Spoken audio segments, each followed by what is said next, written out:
Dieses Video wurde möglich dank eurer Unterstützung auf patreon.com/rpgheaven. Hey Leute, schönen guten Tag und herzlich willkommen auf rpgheaven.de. Gleich geht's hier los, die PC Gaming Show 2023. Machen wir nochmal ein bisschen Sound rein. Die Pre-Show läuft hier gerade, wo wir schon ein bisschen Comedy mitnehmen können. Und ja, schön, dass ihr dabei seid. Vielleicht habt ihr gerade, wenn ihr das jetzt gerade live schaut, auch mit mir gemeinsam noch die Microsoft Showcase und die Bethesda Direct mit Starfield gesehen. Und ja, ich hätte mir nicht noch was reinpfeifen sollen vorher, jetzt bin ich schon angehustet hier. Hust. Kurz was trinken. Habe ein bisschen Pause gemacht zwischen den letzten beiden Showcases. Und kurz mich mal erholen können, weil wir werden hier wahrscheinlich auch nochmal 2 Stunden hier sitzen. Dann gemeinsam. Ja, schön, dass ihr jetzt hier mit rübergekommen seid zum späten Sonntagabend-Stream mit hoffentlich coolem PC-Gaming-Show-Scheiß. Wobei, es wird ja auch viel Multiplattform, denke ich mal, mit dabei sein, dass man nicht... Ist das Hotline Miami mit Steampunk? Hier gerade in der Pre-Show. Das sieht nicht uncool aus, wahrscheinlich schon längst angekündigt. Wenn wir schon kein richtiges Hotline Miami 3 bekommen, dann warum nicht das hier? Ja, knapp 500 Leute, jetzt schon hier wieder mit dabei. Schön, und ich sehe euch auch im Chat. Ja, schön, dass ihr alle jetzt hier wieder mit drin seid. Zum Glück kein Stress mit 4K oder nicht 4K. Black Skylands. Irgendwas ist mit dem Stream jetzt hier, habe ich ja das Gefühl. Ich habe auf 1080p geschaltet, aber der wirkt weicher. Punch Club 2, da hatten wir schon den Trailer gesehen. Wobei, nee, ich glaube, es ist einfach nur die Qualität von dem Ganzen hier. PC Gaming Show können sich wohl keine Streams mit viel Bitrate leisten. Punch Club, das erste war ein tolles Game. Da hatten wir den Trailer ja schon gesehen auf dem Summer Game Fest. Das Punch Club 2 kommt, ein schönes, ja, so ein bisschen Strategie, Box-Trainings, Pixel-Art-Abenteuer. Gab es vor ein paar Jahren. Und ich freue mich drauf, das will ich spielen. Ist das Majima da oben? Das ist fucking Majima. Ein Yakuza-Crossover. Das ist ja lustig. Ja, das ist schön. Ach, dann danke auch für die Herzen. Heute dann Bioshock, fragt Anthony im Chat. Hoffen wir es mal, ne? Also, wäre ja mal ein schönes Ding hier für die PC Gaming Show. Aber da es ja anscheinend wohl... Durch die Blume hört man ja gerüchteweise, dass es wohl Probleme bei der Entwicklung vom neuen Bioshock gibt. Vielleicht sehen wir auch nichts. War vorhin kurz weg, schreibt Marty. Wie war das Fazit zum Microsoft Showcase? Das war cool. Checkt den gerne aus. Da haben Ilias und ich auch nochmal ein längeres Fazit gezogen da hinten. Oh yeah, Black Skylands has it all. We got open. Aber unser guter alter Freund ist natürlich auch hier. Hey AI, I'm basically like a father figure to you. What would you do if outlaws destroy... Also irgendwelche Gags mit AI, mit KI machen die hier. Und die haben die Tonabmischung nicht so geil gemacht bei sich, habe ich das Gefühl. Seine Sprache haben sie nicht so laut abgemischt. Da kann ich leider hier nicht viel mehr machen, Leute, falls das zu leise ist, was der gerade spricht. Mal sehen, ob das bei der richtigen Show gleich besser ist. Ich hätte mir denken können, dass die Gags um KI machen. I haven't created a pretty excellent AI. Software capable of seeking out and critiquing the latest games coming to PC. It's just a shame it lacks something more personal. I mean, imagine what a co-host this AI could be if it had hier ein bisschen bei der Kamerahelligkeit noch dran arbeiten, weil es ist ja langsam ziemlich dunkel draußen. The human touch of, say, Frankie! Oh. Wie bei der Devolver Digital. Ja, da habt ihr natürlich recht. Da wurde auch KI quasi durch den Kakao gezogen, aber es sind gefühlt Universen zwischen dem Writing der PC Gaming Show und der Produktion von dem Devolver Showcase, der wohl von Leuten umgesetzt wurde, die Webserie Hug Me Don't Scared gemacht haben, was einiges erklärt, wie die Devolver Direct gewesen ist. Okay, Leute, 15, 13, 10 Sekunden gleich, knapp 800, nee, über 1000 Leute jetzt sogar schon hier dabei. Also schön, dass ihr euren Sonntagabend hier verbringt oder dass wir den gemeinsam verbringen können. Hoffen wir auf geilen PC-Scheiß in der PC Gaming Show.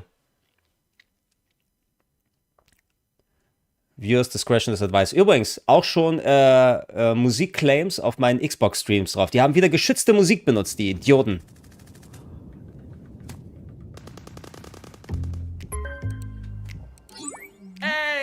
Frankie! Hope I'm not interrupting anything. I mean, I was just in the middle of deathmatch. Great. Great to hear it, Frankie. Listen, I've been thinking about the PC Gaming Show 2023, and I kind of want to make a few updates. Sure, I mean, it's already packed with world exclusives, in-depth interviews with the biggest studios, crazy good giveaways. What more can we add? Well, look, I don't want to get into the, detail work, the minutia, the fine print. Davon wollten wir mehr haben. Motives behind true innovation. Comedy. No, Frankie, what I've realized is that I can't do this show without you. Oh, sure. Or at least a version of you.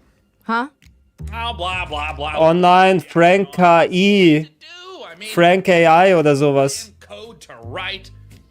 Oh, listen, also, I brought in some new assistants, Oh nein, KI-Assistentin macht er aus der Frankie. And it would be so great if they could just stop by your place in little old London town, to just get the ball rolling. Does that sound good? I suppose if it's for the show. Excellent. Leute, wir haben jetzt schon 15 Minuten gefüllt und immer noch keine Games gesehen. Frankie, let me say it again.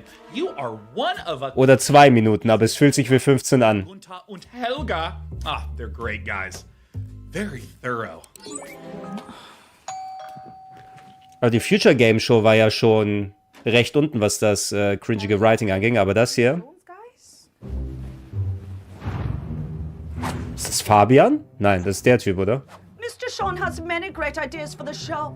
You are lucky to know such a man. He is a visionary. A visionary. He is a man with his eyes locked on the future, like a horse staring into the sun. Können wir das nochmal hinterfragen, ob wir den Stream uns hier angucken? Read now, please. If you like the look of Game A, then check out this world exclusive of Game B. Necessary data acquired. Man in Black ist Mitte der 90er rausgekommen oder Mitte, Ende der 90er. Jetzt haben wir Man in Black als auch Schwarzenegger-Parodie nochmal bekommen. Dear Frankie, thank you for your unwavering service to the PC Gaming Show. Your services will not be required this year as we pivot towards the future. No hard feelings, Sean, Day 9 Plot. Können wir uns nicht was Lustiges angucken, wie gute Zeiten, schlechte Zeiten oder so? Oh, hello there, everyone. Oh, eine Steve Jobs-Parodie im Jahr 2023. And today, I'm not just joining you on a tour of the finest of PC games. I am standing with you on the bleeding edge of innovation. I've revolutionized how this show is made. Production crew, ditched him, don't need him. It's just me, my automated systems, and this one guy. Und da seht ihr sie schon hinten. Das ist so eine. Die Frankie ist jetzt eine KI, So what is the face? die so spricht wie. Wie hieß die aus Red Dwarf? Die KI, wo nur das Gesicht war? Why don't you introduce Shirley? Nein, die hat einen anderen Namen, ne? Hello, broadcast. Es ist tatsächlich auch Frank AI. A virtual co-host based on professional gaming icon Frankie Ward, utilizing deep learning neural networks. Super duper. And what do you have lined up for us? I have analyzed the entirety of published games media and surveyed discussion forums for the most anticipated titles. Holly hieß die KI. And constructed the Aus Red Dwarf. showcase, including titles like Stormgate, Path of Exile 2, Pax Day, June Awakening, and finally Morris Men, Troop Lord of Destiny. Wait, are those like the jingly dancing guys from England? Are you sure that's a real game? Ich weiß ehrlich nicht, was ich sagen soll, Leute. Concept I devised, Wir sind jetzt bei einer halben Stunde Steam titles. oder Like me to generate another? 5 Minuten. Es fühlt sich aber wie eine halbe an und immer noch keine Games gesehen. Exists. First up, from 11-bit studios, we return to an icy apocalypse in Frostpunk 2. Immerhin etwas. Frostpunk habe ich selber nie gespielt, muss ich leider zugeben. Aber ich habe eigentlich Gutes darüber gehört. Ist das schon bekannt, dass Frostpunk 2 kommt? Bestimmt, ne? Jetzt präzisiert es nur mit einem neuen Teaser. Oder ist es eine World Premiere? It's restless. Ambition requires men to feed upon. It also needs time. Der frostige Punk. Direction.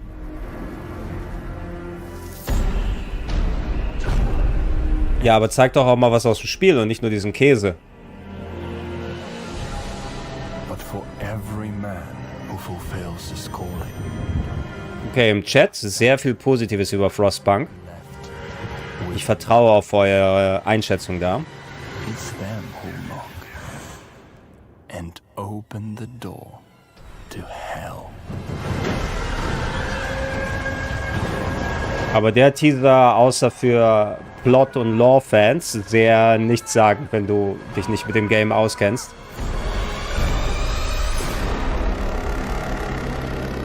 Nächstes Jahr. Ich weiß immer noch nicht, was für ein Spiel genau das ist. War das ein Shooter? War das ein Strategieding? I don't remember. Ich weiß, dass es Leuten gefallen hat, aber mehr nicht. Und der Trailer hat mir ja leider nichts gesagt. Was ist denn das für ein Spiel? RTS? Ah ne, das ist was anderes, wird gerade im Chat als RTS bezeichnet. Teardown? Oh, aber nee, das hatten wir da auch schon. Stimmt, da haben wir sogar den Teaser nochmal bei dem Summer Games Fest gesehen und vor ein paar Jahren uns schon darüber ausgelassen, dass Voxeln, Minecraft, mach alles kaputt Game. Aufbaustrategie Survival wird gesagt, Städtebau. Okay, gut, danke Leute für Frostpunk.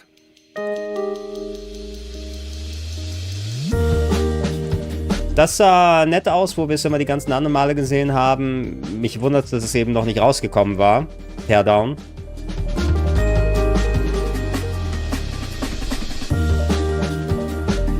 Jedes Mal, wo jetzt Musik gespielt hat, habe ich leicht Bedenken. Weil ich hatte es ja schon gesagt, gerade... ich gucke mal kurz in meine E-Mails rein. Ich habe gerade schon 2 Claims für Musik auf dem Trailer auf der Xbox-Konferenz gehabt. Weil die wieder geschützte Musik benutzen für alles. I don't even need to write my own script for this show anymore. All right, wait. All right. Up next, we've got a pile of fresh previews for the most visceral, immersive PC releases coming our way, featuring visceral combat and immersive exploration, visceral landscapes and immersive storytelling. Beißende Satire, mein Freund. Sag mal, wenn der KI das wirklich geschrieben hätte, das wäre doch dann besser, oder? Kann die KI uns nicht mal retten? Davor? Okay, ja, zeig mir Games. Zeig mir Games, bitte. Zeig mir Gameplay auch. There's a city you see when you close your eyes. Are they closed? 505 haben wir immer ein recht buntes Portfolio. Nivalis. Das hatten wir auch schon mal gesehen, oder? War das Fahrtaxi wie bei das 5. Element? War das Spiel? Nee, auch richtig herumlaufen. Dann denke ich an was anderes, aber das sieht cool aus. Also auch wenn Cyberpunk-Thematik ein bisschen ausgelutscht ist, aber muss ja nicht Schlechtes heißen, dass die jetzt was in der Form machen. Was? Okay, du baust dein Haus. Das sieht nicht unnett aus. Nivalis is a city in the clouds.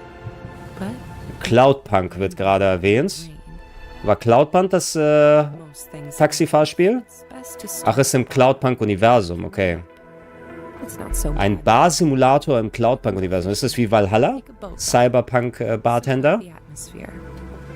And don't worry too much about the serial killer on the loose. Serienkiller? I can even help you run your new business venture. Okay, wenn das so ein... wenn du tagsüber deinen Nudelladen betreibst und nachts, obwohl es ist immer nachts, dann später am Tag, Thaddeus! Natürlich, Thaddeus im Nudelladen, ist auch klar. Dass du Mörder dann jagst. Das kann was sein. Taxi war The Last Night. War es das? Weiß nicht mehr. Your choices matter, so choose carefully. There's a city you see when you close your eyes. Ja, wie bei so vielen Szenarien. Welcome to Nivalis. Wishlist now. Ob es jetzt Cyberpunk-Thematik, feudales Japan hatten wir zuletzt sehr viel, Endzeit zwischendurch mal. Was sie aus dem Konzept machen. But they're not here yet. Prepare defenses. Upgrading our engine capabilities. Engineering's on it. Turbine warship in system. Don't lose hope now. Red alert! Multiplayer-Strategie? Warum dreht er sich so? Oh, okay. Ich dachte im ersten Moment, vielleicht wird das sowas wie Overcooked. Oder nee, wie heißt nochmal das Handy-Game, wo man eine Raumschiff-Crew sein muss? FTL? War es das? Combat Division, handle those boarders. Da dachte ich vielleicht zuerst daran, aber scheint ja doch ein bisschen was anderes zu sein. Mehr so Echtzeitstrategie.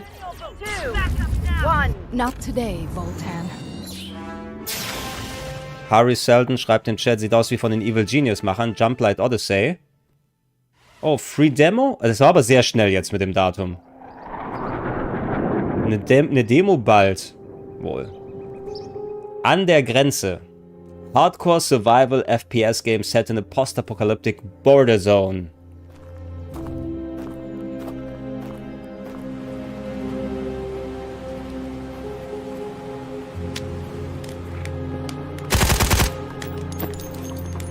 Der Stalker 2 wird hier reingeworfen. Na, Stalker 2 aus verständlichen Gründen ist ja verschoben.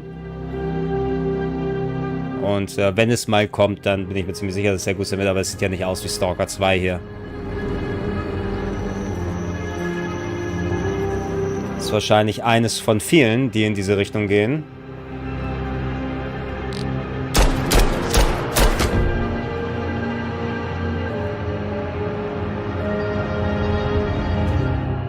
Road to Vostok. Free Demo available on Steam. Ja, immerhin. Oh nein, Comedy! Upcoming games in the next 30 minutes include Path of Exile 2, the full Ferocious trailer, Age of Sigmar, Realms of Ruin, and Citizen Sleeper 2, Starwood Vector. Oh, Citizen Sleeper 2. Bitte, sobald das kommt, schön die Ilias-Liebe im Chat. So muss man machen, ne? Wenn Citizen Sleeper 2 kommt. I can generate a list of game concepts, pairing underutilized classic literature and an appropriate style of gameplay. By all means, but stick to public domain. We want to keep costs down. Of course, Sean. Concept 1. Great Expectations, Dirt Bike Racer. I don't really know what the market is for that. Next. Concept 2. Sense and Sensibility, VR Shooter. Sweet Jane Austen's bonnet. No. Next. Concept 3. Oliver Twist. Please, sir, may I have some war? It's artful, but a little problematic. I mean, why don't you just throw something... Da würde ich fast ein bisschen schmunzeln bei dem Titel. Based on the Christmas Carol. I'm afraid you're too late, Sean. But perhaps you'd be interested in Ebenezer and the Invisible World. Are you kidding? Is she kidding? She's not kidding. Davon habe ich gerade die Demo runtergeladen, meine ich, von Ebenezer. Ich habe nach der... Oder? Nee, dann doch nicht, wenn es World Premiere ist. Oder? Warte mal, ich guck mal bei Steam bei mir rauf. Ich meine, dass ich die Demo davon runtergeladen habe, wenn das jetzt hier eine World Premiere ist.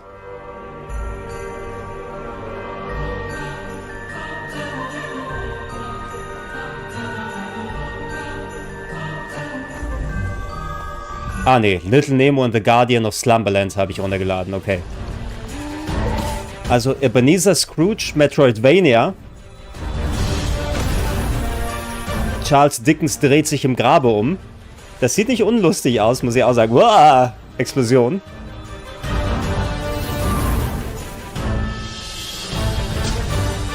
Aber wie sieht das eigentliche Spiel aus? Also die Geister der vergangenen, der aktuellen und der zukünftigen Weihnacht sind dann die Endbosse. Aber Jesus, Frau Jesus hilft uns. Aber Ebenezer ist doch ein Arschloch. Möchte ich mit dem so spielen? Oder ist das nach seiner Wandlung? Ebenezer Scrooge macht einen Jumpkick. Und er kämpft neben Mr. Hyde. Oder was auch immer das ist. Und wieso öffnet er einen Safe? Ich verstehe das nicht. Es sieht in Ordnung aus. Würde ich sagen, grafisch, oder? Also Animationen sind nett. Es könnte noch aufwendiger aussehen vielleicht ein bisschen, aber das ist jetzt allererster Eindruck. Auch nur.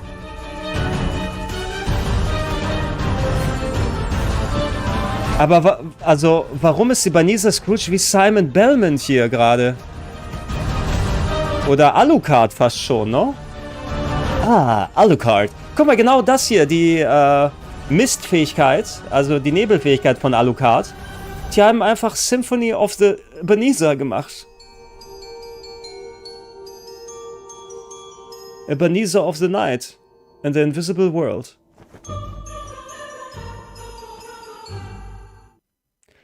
Also wir machen jetzt Metroidvanias mit literarischen Bösewichten. Severus Snape Pinball. Ne, der war ja eigentlich ein guter. Das hatten wir aber schon gesehen, oder? Oder denke ich an ein anderes Ritter bekämpfen sich in Arealen? Ne, wobei das sieht anders aus als das, was wir beim Summer Game Fest gesehen haben, ne? Da gab es ja auch so ein Trucks fahren Ritter zu einem Battleground und dann kämpfen sie. Wobei, das sah anders aus als das hier. Ich weiß nicht, was das so ist. Okay, im Chat wird's gesagt. Charles Dickens ist lizenzfrei und Castlevania nicht. Das hat wohl seinen Grund. Bekannte literarische Lizenz, die nichts kostet. Aber ein Ebenezer Scrooge Metroidvania?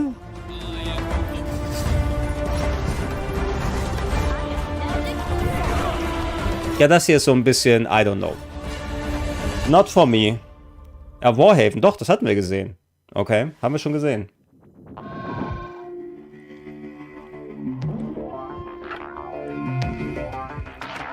Was denn? Schön Bauhof, schön... Ist das Command & Conquer? Das ist doch C und C, oder? Red Alert? Ah, das ist das, was wie Command & Conquer ist, na?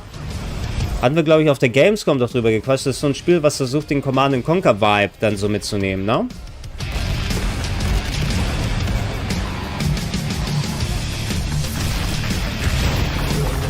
Also den Style haben sie ja schon echt gut getroffen, muss man sagen. Der Style sieht schon sehr authentisch aus. Mehr Red Alert 2 oder Tiberium Wars, ne? Die isometrische Perspektive schon. Tempest irgendwas wird im Chat gesagt.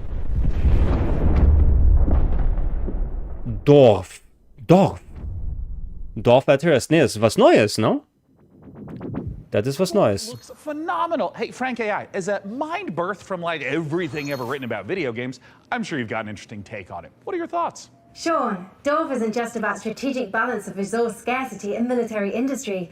It's a game about the human condition, about our shared struggle against a cold and uncaring universe. That's pretty moving sentiment there, Frankie. Hey, what about Warhaven?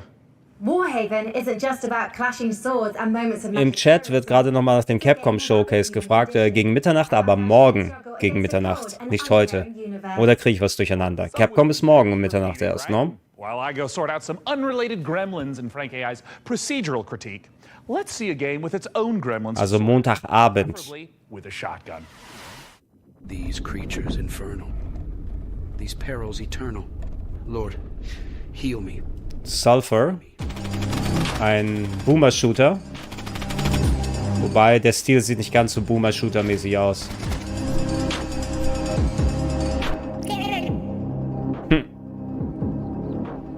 Der Stil ist mir vielleicht auch ein bisschen zu simpel hier. Ich habe einiges am Boomer-Shooter nochmal nachgeholt. Also ist ja jetzt die aktuelle Genrebezeichnung für Oldschool, Doom-Style, Pixel-Shooter oder Pixel-Art-Shooter oder zumindest so vom Feeling her. Classic 90s Shooter, die Boomer-Shooter. Wirkt so ein bisschen hier, wobei sie sich noch ein paar andere Konzepte überlegen. Da gibt es aber doch um einiges Geileres als das jetzt hier rein, so beim ersten Zugucken. Vielleicht spielt es sich ja ganz gut. Guck mal, das Nokia, er ist so kräftig, hat Nokia durchgebrochen.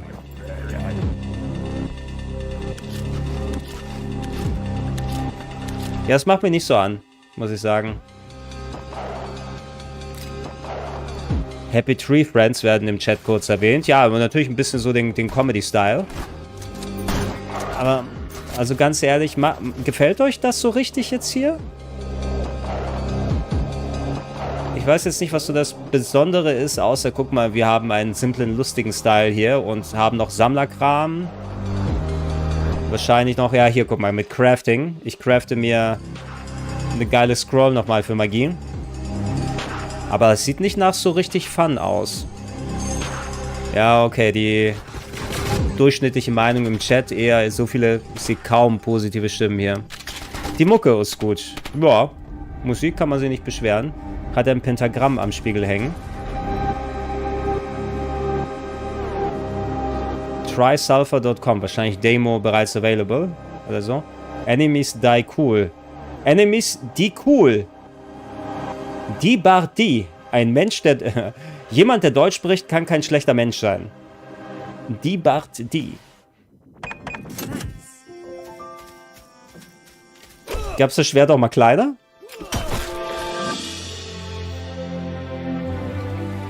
Okay. Sailblazers. Open World Shopkeeping. Okay, diese Shopkeeping-RPGs gibt es ja einige. Das ist hier als Multiplayer-Sandbox-Game, glaube ich, habe ich das auch noch nicht gesehen. Aber wer kauft denn von dir, wenn alle, die da online spielen, Shopkeeper sind? Du kannst ja nicht sagen, wir sind alle Shopkeeper und dann gibt es da niemanden, der kauft. Keine schlechte Idee. Wird von der Umsetzung abhängen. Die Grafik finde ich jetzt nicht so dolle, aber vielleicht muss sie auch nicht gut sein bei so einem Spiel. Und vielleicht das Logo gefällt mir. Ja, vielleicht Racketeer nochmal spielen, wenn man so Classic-RPG in dem Style mag. Oh, Citizen Sleeper 2 jetzt, oder? Nee. What is this?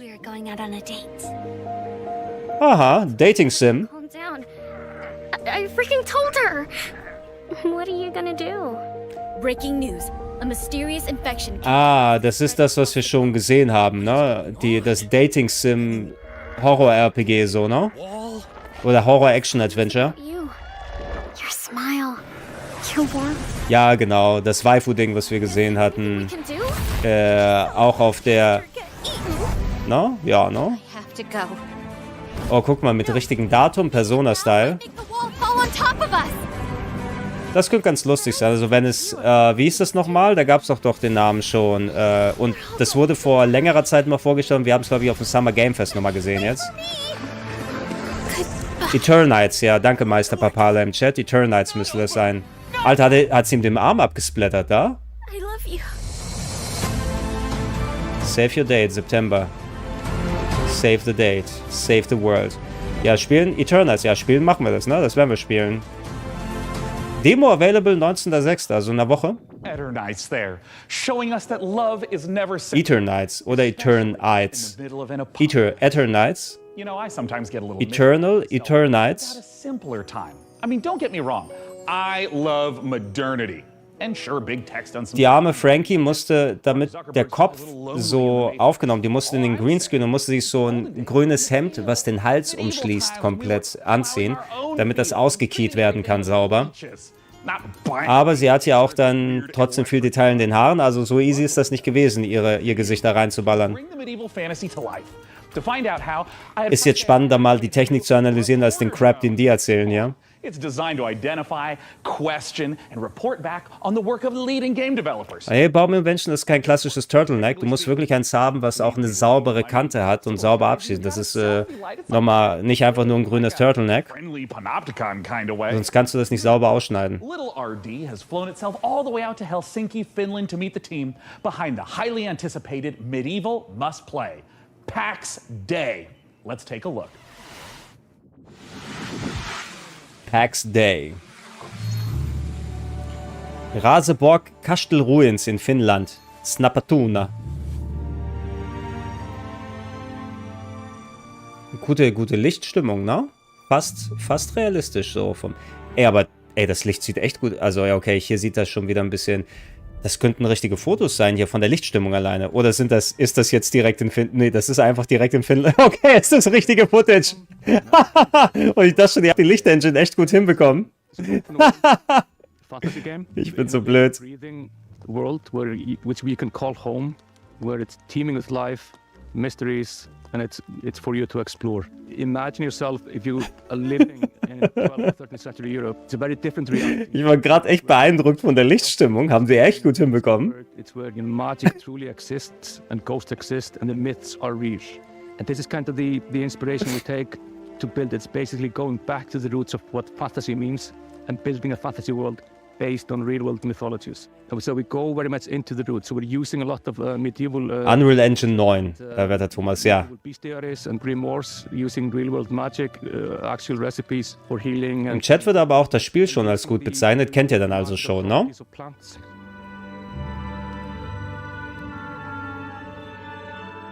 Streichel nochmal kurz die Steine. I'm the Chief Product Officer at Mainframe Industries. Sulka Hart. Maybe the way to explain it would be, Ist auch ein krasser Name, ey. Ich bin Sulka Hart. And you find yourself in a forest, and your mission is to find a plot for where you start building a home. And from that home, you will go on to adventures to explore the world. Okay. With the lore, we have wanted to create something that is fairly, like, deep and rich and grounded in reality, but something that is actually not a direct copy of like any of the history.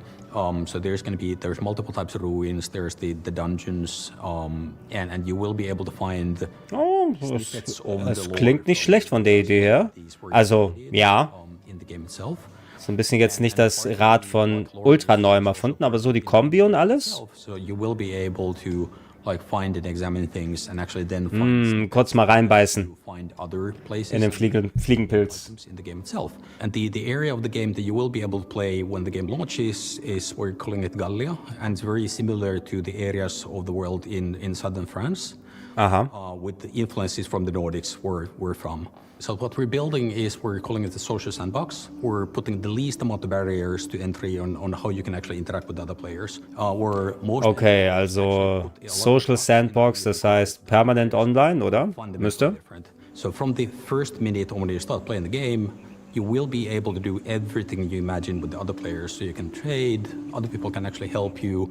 You can literally go onto a like dungeon raid from the very beginning of like you starting the journey in the game. Ja. Should you find people who actually help you to do that. Hat das aber was über, ich gehe da hin und bilde meinen Charakter und gehe in Dungeons weiter auf, gibt es überhaupt irgendein Story-Ziel oder so? Das wäre für mich interessanter. Like just going out to the wood and like cutting down the forest is something that gives you a sense of achievement, because you know the coal that you're helping to produce actually is valuable for the guild. Some people will absolutely prefer to just go to the dungeons. They couldn't care less about the coal production, but these players as well still depend on each other.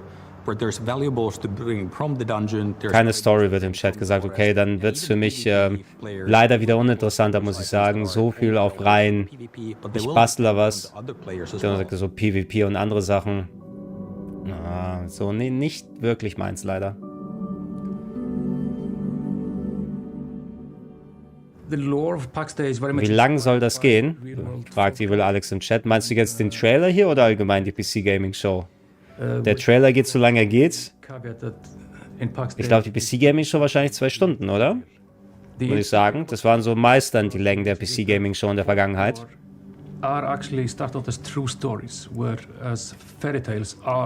Du kannst deine Story um den kleinen Bär selber machen. Oh, und den Dungeon kenne ich aus Elden Ring. Daneben ist Malenia, wenn man zur rechten Seite geht, ne? Die Ecke kenne ich aus Elden Ring da. This is reality. This is real. Ghosts are real, and you know this is not disputed as any fantasy. Ghost. We wanna reflect. So when you're walking in the forest during night, you will. Hat er gerade gesagt, Geister sind echt und das ist nicht, kann man nicht diskutieren, oder geht es um die Gaming-Welt nur?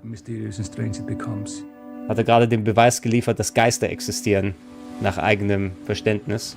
Nein, der meint im Game bestimmt. No? Da gibt's Geister. So, welcher lustige Gag kommt jetzt? Anxiety with my presence. It might help to try reframing those stresses in a positive light. Think of me, perhaps, as a blue shell from your favorite kart racer. I might be wielded to ruthlessly destroy hard-earned positions, but we can still have fun. Maybe there's a lizard driving a little car. Isn't that nice? Let's celebrate the same spirit of kart racing treachery as our next preview brings Mario Kart mayhem to PC. Here's Stampede Racing Royale. Stampede Racing Royale. Dass sie überhaupt das Wort Mario Kart benutzen können. World Premiere. Mario Kart Stampede mit Ede. Secret Mode, von denen hatten wir doch schon was hier zuletzt. Sumo Digital natürlich immer gut. Die haben sehr viel Kart und Racing Zeug gemacht. Unter anderem Sumo Digital haben doch auch die Sonic Racer gemacht zu einem Teil, ne? Das sieht absolut beschissen aus. 60-Player Racing Royale, also Kart Racing Battle Royale als Konzept klingt nicht unlustig. Aber es sieht ja mega mies aus. Und die Musik ist auch nicht gut. Okay, mega mies ist übertrieben. Es sieht nicht nach was aus, was ein Alleinstellungsmerkmal hat, groß. An was erinnert es mich? Eine nicht ganz so saubere Version von Little Big Planet Kart Racing. Aber ein 60 Spieler Battle Royale Ding. Warum nicht? Fall Guys mit Autos wird hier genannt. For Mars Horizon 2, The Search for Life, the art team is looking to balance style. Alter, was ist denn da passiert? To faithfully represent all the Hat er sich ist er im Weltraum verloren gegangen? Players will see familiar rocket launches and a host of historical missions, past, present and future. The design team have consulted. Bin ich gerade neidisch auf die Frisur von dem Typen. Was für eine Haare. Ich bin super neidisch gerade. Go to MarsHorizon2.com to sign up to our mailing list to be the first to play the game. We have an alpha on the horizon. Mars Horizon 2. Frank, I cannot tell you how excited I am to see Path of Exile 2 in action. Oh ja, Anthony sagt Mod Nation Racers. Sieht auch so ein bisschen danach aus. That's debatable, Sean. What? Your Path of Exile Kerbal Space Program ohne Kerbal wird gesagt. Kerbal Space Program vielleicht. I'm also analyzing your chosen character builds in recent leaks and... No, my build wasn't meant to they're be a bundle. producing some troubling DPS simulation. Fascinating. Fascinating, Frankie, but let's not keep the good people waiting. Let's roll the tape for Path of Exile 2, please. Oh, ja. Path of Exile 2, da hatten wir doch, ja, den Teaser haben wir auf dem Summer Game Fest gesehen, ne? Disgusting. Foul creatures. Da ich so viele Spiele, oder so Spiele in der Art nicht zu viel spiele, wenn ich was in der nächsten Zeit spiele, wird es wahrscheinlich Diablo 4 sein. Aber Path of Exile 2 dauert wohl auch noch ein bisschen, denke ich mal, ne? Und da hatten sie schon Datum genannt dafür.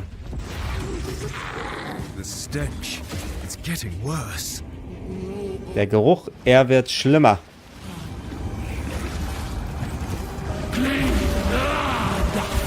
Gott, oh Gott.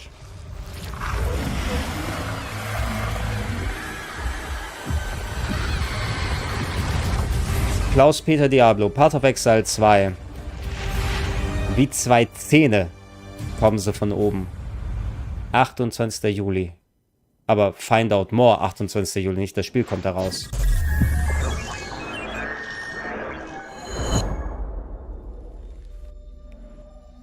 Ah, das Ding, was sie... My name is Leo and I'm the lead developer of a new action-adventure game Ferocious. Ah, okay, Ferocious, okay, das hatten sie gezeigt beim Future Game Showcase, aber den Titel nicht genannt, weil da wohl ein Teil ausgeschnitten war aus dem Trailer.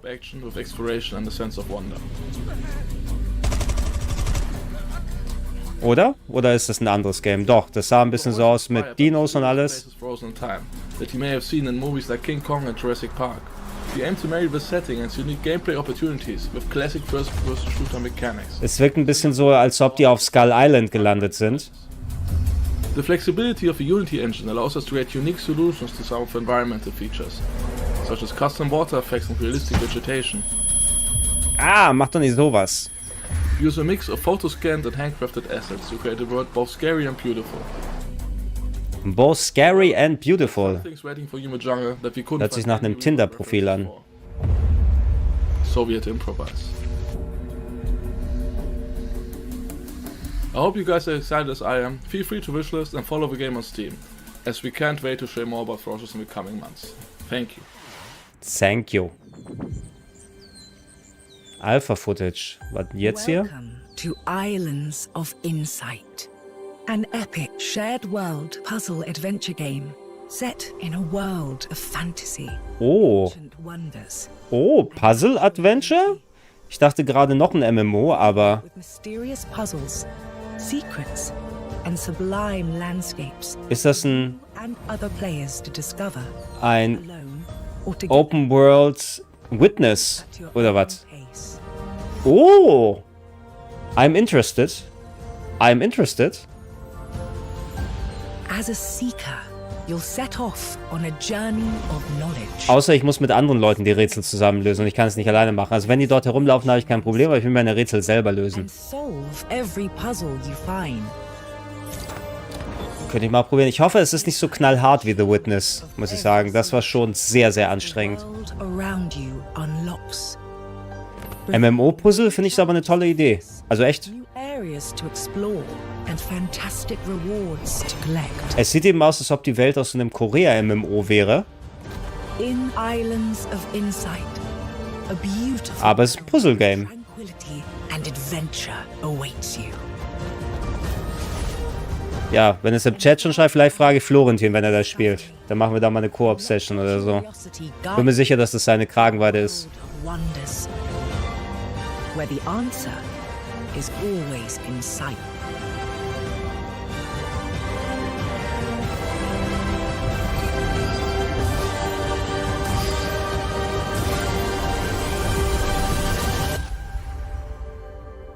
Islands of Insights, okay. Wishlist Now, gibt's da schon eine Demo oder sowas? Ich pack mir das auf die Wishlist. I might only have an old-fashioned analog neural network, but I'm gonna risk some data analysis of my own.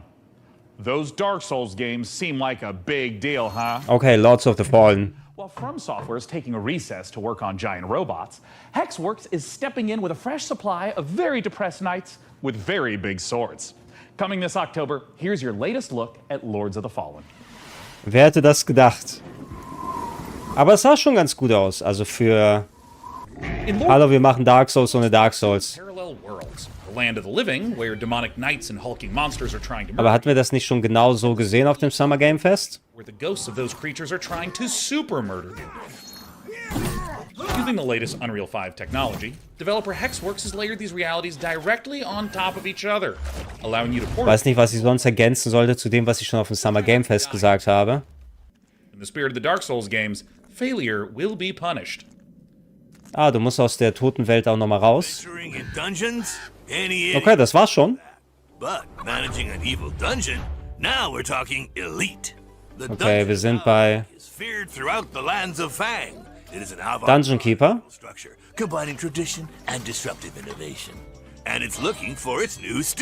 Nee, nicht ganz Dungeon Keeper, sondern mehr Two-Point Hospital oder Two-Point Campus mit Ist das Two-Point Dungeon? Wait, we're on camera? But wait, there's more.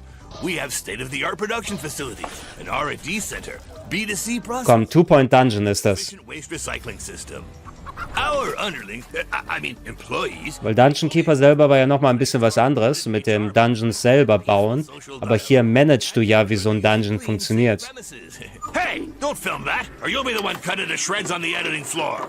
As a steward, your main task will be to make the dungeon functional and attractive to adventurers. So they'll want to come here to get slaughtered and Ja gut, doch auch die Dungeon Keeper Komponente drin, dass du die auch reinlocken musst. You'll also get to organize raids on nearby areas to provide. Oh, das könnte cool werden. Also, ja, Level 4 sagst im Chat, ein neues Dungeon Keeper wäre so unheimlich geil. Wer wird das machen? Bullfrog ist ja nicht mehr so richtig, oder Lionhead, besser gesagt. Aber, wer hat gerade die Dungeon Keeper Lizenz? Ist es Microsoft? Ja, den gehört auch Lionhead, respektive Bullfrog. Wobei, Bullfrog war EA, ne? Nachelbugs, Dungeon Master, Nalbugs? EA hat die Lizenz, ne? EA war Bullfrog und Lionhead war Microsoft. Okay, also EA. Ah, jetzt, da wird's weniger geil, oder? Aber neues Dungeon Keeper wäre der Hammer. World Premiere. Paburo? Okay. Side-scrolling Detektiv auf Japanisch. Auf dem Zug. In den 80ern. Aber es ist kein japanisches Game, wenn man das Artwork sich anguckt. Warum dann aber japanische Sprachausgabe? Mariachi Legends. Lady Death.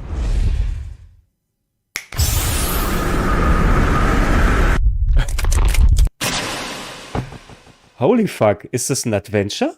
Oder ein Metroidvania? La Sombra, die Maske. Ist es ein Metroidvania? Also wenn es so ein Detektiv-Adventure wäre. Nee, es ist ein... Okay. Oh! El Mariachi als Non-Development. Okay, warum japanisch verstehe ich nicht jetzt, aber... Das sieht ja richtig gut aus.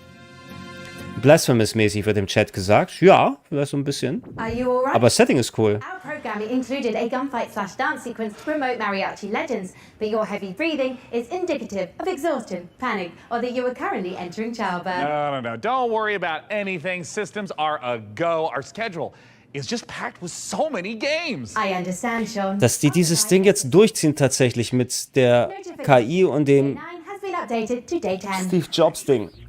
What? You just can't replace me. Like, roll the system update back. I don't want whatever this is. I'm sorry, Sean, but support has been discontinued for older versions. What? What's up, Day 9? I'm Day 10, the latest software version of popular gaming host Day 9. The consequences of my actions. Hello. Habt ihr noch ein paar Fragen zwischendurch? Frank AI, I'm Day 10. Vielleicht können wir das gemeinsam überstehen, bis wir fertig sind. For a while, so let's just go ahead and fire up a trailer for a strange game. Age of Sigmar. Ja, gib mir Warhammer. Gib mir irgendwas. Strategizing of my own. Knapp 2000 Leute jetzt hier übrigens für den Sonntagnacht. Schön, dass ihr alle da seid. Hello. Die haben richtige Kameramänner dort für den Shit? Da steht nicht einfach nur eine Webcam? Commander, there is the stench of Oh, wow. this place. Not just from the Oryx. Death comes for everyone. Eventually. Except us.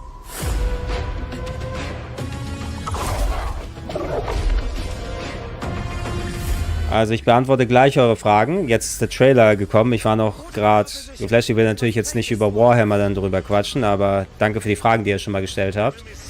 Die nächste... Oh, Enemy Sighted. Das ist doch geklaut, oder? Enemy Sighted. Noch mehr Warhammer-Strategie. Ich bin leider nicht zu vertraut mit Warhammer. Oder fast eher, ich will gerne das Gears of War Warhammer 40k-Ding spielen, aber mit der Strategie kann ich nicht so viel anfangen.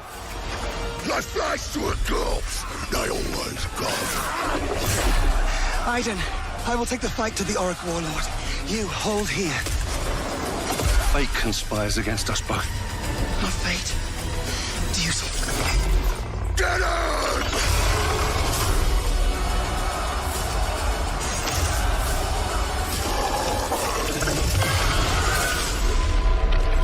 Also ein bisschen nichts sagen, der Trailer leider.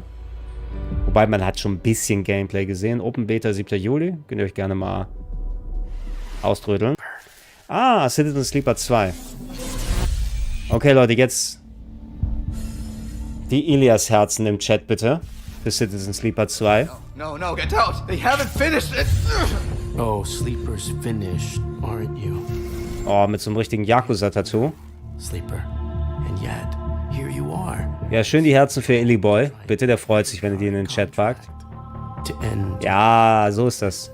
Just wanted to use them, you piece of shit! Nothing wrong with being a tool in a time of crisis. There's a war on, and while it rages, well, there's opportunity. I thought you were an opportunity sleeper, desperate, on the run. Ich muss echt mal den ersten Teil nachholen, ey. Das klang alles so cool, was Ilias erzählt hat für Citizen Sleeper. Sollte eigentlich genau meine Kragenweite sein. Lent you a ship, even hooked you up with a contract or two. And yes, I took my share.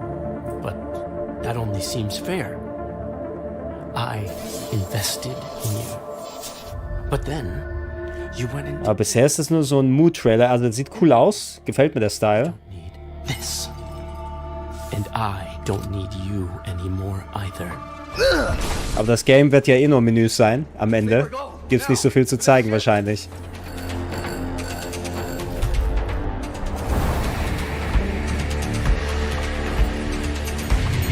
Ich muss auf Steam Deck mal raufpacken, Philipp. Das wäre eigentlich die beste Lösung, ne?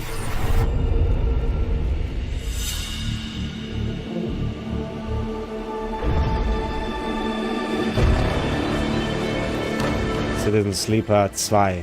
Jetzt in Gelb. Star Wars Vector. This is just the beginning, Sleeper. Sieht aus wie das Cyberpunk-Logo da mit dem Text. So, also warten wir noch mal Fragen, wer die hier labern. Die Herz mit Illyboy. Gregor, meinst du, wir kriegen heute um 0 Uhr die Final Fantasy 16 Demo bei der Pre-Launch Celebration? Ist das heute Nacht mit Square? Ich weiß nicht, ob direkt um 0 Uhr, aber wahrscheinlich kriegen wir das im Rahmen der Celebration, denke ich mal. Oh, wir sind schon bei der World Premiere. Da muss ich die Fragen dann weiter gucken nachher. Dann genießen wir erstmal die World Premiere.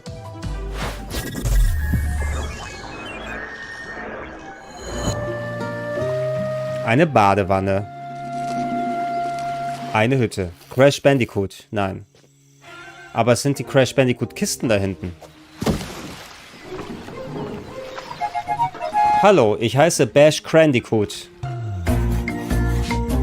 Ich crafte und springe.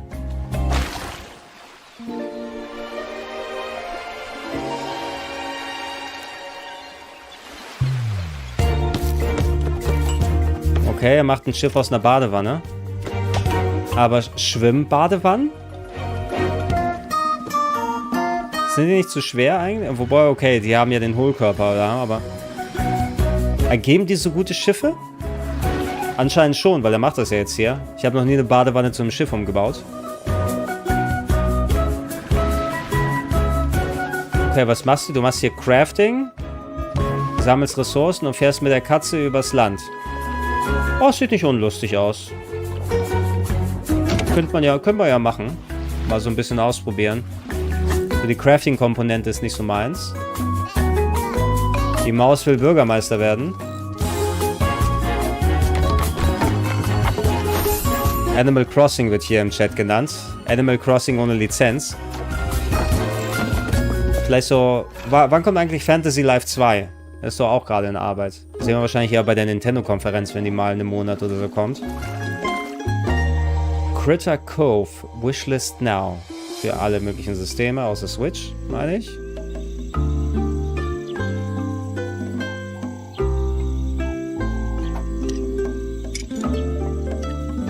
Ich schenke dir was, von meinem Herzen. Und dann fängt der Tingle. Ein Triforce-Stück. Ein riesiger Oktopus. Was? Eine Endzeitstadt direkt drunter? Und ein Fischdrache? If there was an award for being unbearably cute, while also being unbearably fun, war nicht schlecht. it would be down to the wire. So, nochmal eine Frage von Harter Tobak. Alan Wake 2 kommt ja nur digital. Denkst du, es wird vielleicht wie bei Kena auch noch eine Disk-Version kommen? Ausgeschlossen ist es nicht, aber ich befürchte fast schon, das ist so einer der frühen Schläge jetzt, dass noch mehr Spiele gerade im AAA-Bereich dann nur exklusiv als digital kommen. Ich glaube, wenn mal die Dämme brechen, werden die Publisher anfangen und solche Sachen einfach nur noch als digital rausballern. Es sei denn, die wollen noch Special Editions verkaufen, aber da machen sie einfach mit irgendeinem Download-Code drin, dass du dir irgendwelchen Tant ins Regal dann packst, ohne dass ein Spiel drin ist. Und das würde mich traurig machen. Ich kaufe zwar viel digital noch, aber ich habe gerne bei bestimmten Sachen die Gelegenheit, einfach die Entscheidung zu haben, ob ich Retail kaufen möchte. Ich habe gerade vorhin noch mir angeschaut, die Special Edition von Raincoat auf der Switch. Das kommt ja auch Ende Juni, das Spiel der Danganronpa-Machern. Das sah die Special Edition leider nicht so geil aus, aber ich mag es gerne, solche Sachen sich nochmal zu holen. Dann, ja. Also ausgeschlossen ist es nicht, aber ich befürchte fast, dass mehr Spiele dann noch rauskommen ohne Download, ohne Retail-Fassung. You create your characters and then together you decide what kind of story you're gonna have. So the idea would be you've just read a book, you can't get it out of your head. Now you can go and play your own story adventure in the world of that book that you're directing within the rules and Tabellenkalkulation das Spiel. the author has set and confirmed with a generative AI narrator. The way it works, AI narrator. you choose the world you want to play in. Right now we have the Wizard of Oz, many more exciting worlds to come. You create your character, you decide the kind of adventure you're gonna have by playing out of your deck of story cards. And then the system creates a unique story adventure. Also okay, die haben sich alle Public-Domain-Geschichten geholt und du packst da eigene Elemente rein, was quasi deine Button, deine Prompts sind, die du reintust. Schreib mir eine Shakespeare-Geschichte mit diesem Ersatz und dann generiert eine KI die Geschichte mit Graphic Novel, aber das sieht ja aus wie so Facebook-Posts. Also es könnte was taugen, aber ich bin nicht so sold gerade im Moment. Es könnte lustig sein, ne? Ich muss es vielleicht mal probieren. Also mein erster Gedanke war nicht so geil, aber vielleicht ist es ja so wie Choose Your Own Adventure-Dinger. Ein bisschen skeptisch, wenn gerade solche KI-Sachen in Spiele verbaut werden möchten. Mal gucken. Komm, offen sein neuen Erlebnissen gegenüber im Spielebereich. Ja, das sollten wir alle mal.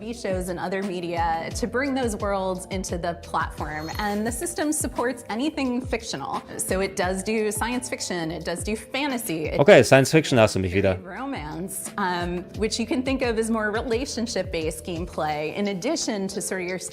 Wie lang geht der Showcase noch, wird gefragt. Ich würde schätzen bis 0 mal. Würde ich schätzen. A million Star Wars games in the world, if you were playing one on Hidden Door, because of our AI narrator and the story engine, the choices you make matter. So when you decide that you want to become, say, the governor of Tatooine, you can do that. And the world changes around you and your character. Ist das erlaubt, dass ich einfach geschützte Star Wars Sachen da rein tue? Darfst du überhaupt Tatooine sagen? Im Verbund mit deinem Spiel. Wenn ich das schreibe, ist es wahrscheinlich okay, dass das Spiel damit arbeitet, ne? Today you can play Hidden Door anywhere you can access the web. So you can play on desktop, you can play on your mobile. Okay, können wir also jetzt schon spielen, bevor die Retail-Version kommt oder was auch immer die damit machen wollen.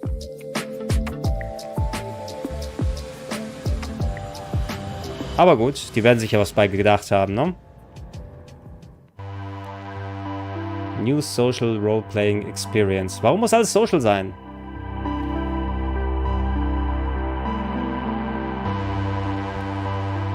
Du und dein Freund. Trying to recover. Okay, wir wählen also 1 von 2. Oder 1 von 3. Ja, du machst wirklich AI-Prompts, ne? Das, was du in ChatGPT fütterst.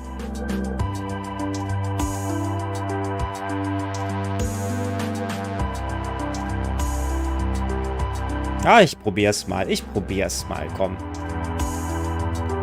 I'll try it out. Das ist schon so hell, es blendet. Ah! Mitten in der Nacht das helle Spiel. Schön überstrahlt, die Kamera. Spiel wurde schon mal angekündigt, wird im Chat gesagt. Nur sah man sehr wenig von vor allem. Ja, so viel zu sehen gibt es jetzt auch nicht. Nein, man sieht ja einiges, aber es ist ja natürlich sehr limitiert in der Darstellungsart, was ja nicht Schlechtes heißen muss, wenn es kohärent in seinem Style bleibt. Es hat es sieht aus wie eine App, die mir irgendwas verkaufen will, so vom Styling her.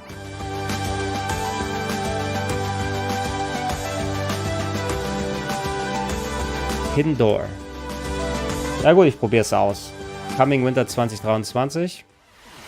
Aber was kann man denn jetzt schon ausprobieren? It certainly seems so, Sean. Speaking of winning, you too can achieve victory with the PC Gaming Show Battle Pass. Earn free bonuses as you level up your viewer rank or upgrade to a Gold Tier Pass for only $9.99. Also wie viele Welten zwischen der Devolver Direct und dem hier sind? Also Universen, mehrere. Wisst ihr, was lustig wäre? Wir machen uns lustig über Battle Passes. Ich hab da eine Idee. Ich schreib mal was.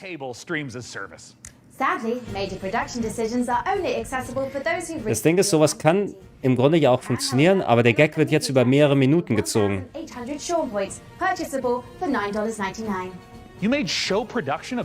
In einem Showcase für Trailer und neue Games, ich weiß nicht, ob das deplatziert ist.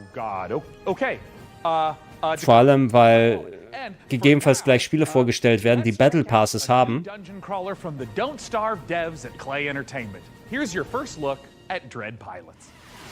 Dread Pilots, eine World Premiere. Das neue Spiel der Don't Starve-Macher.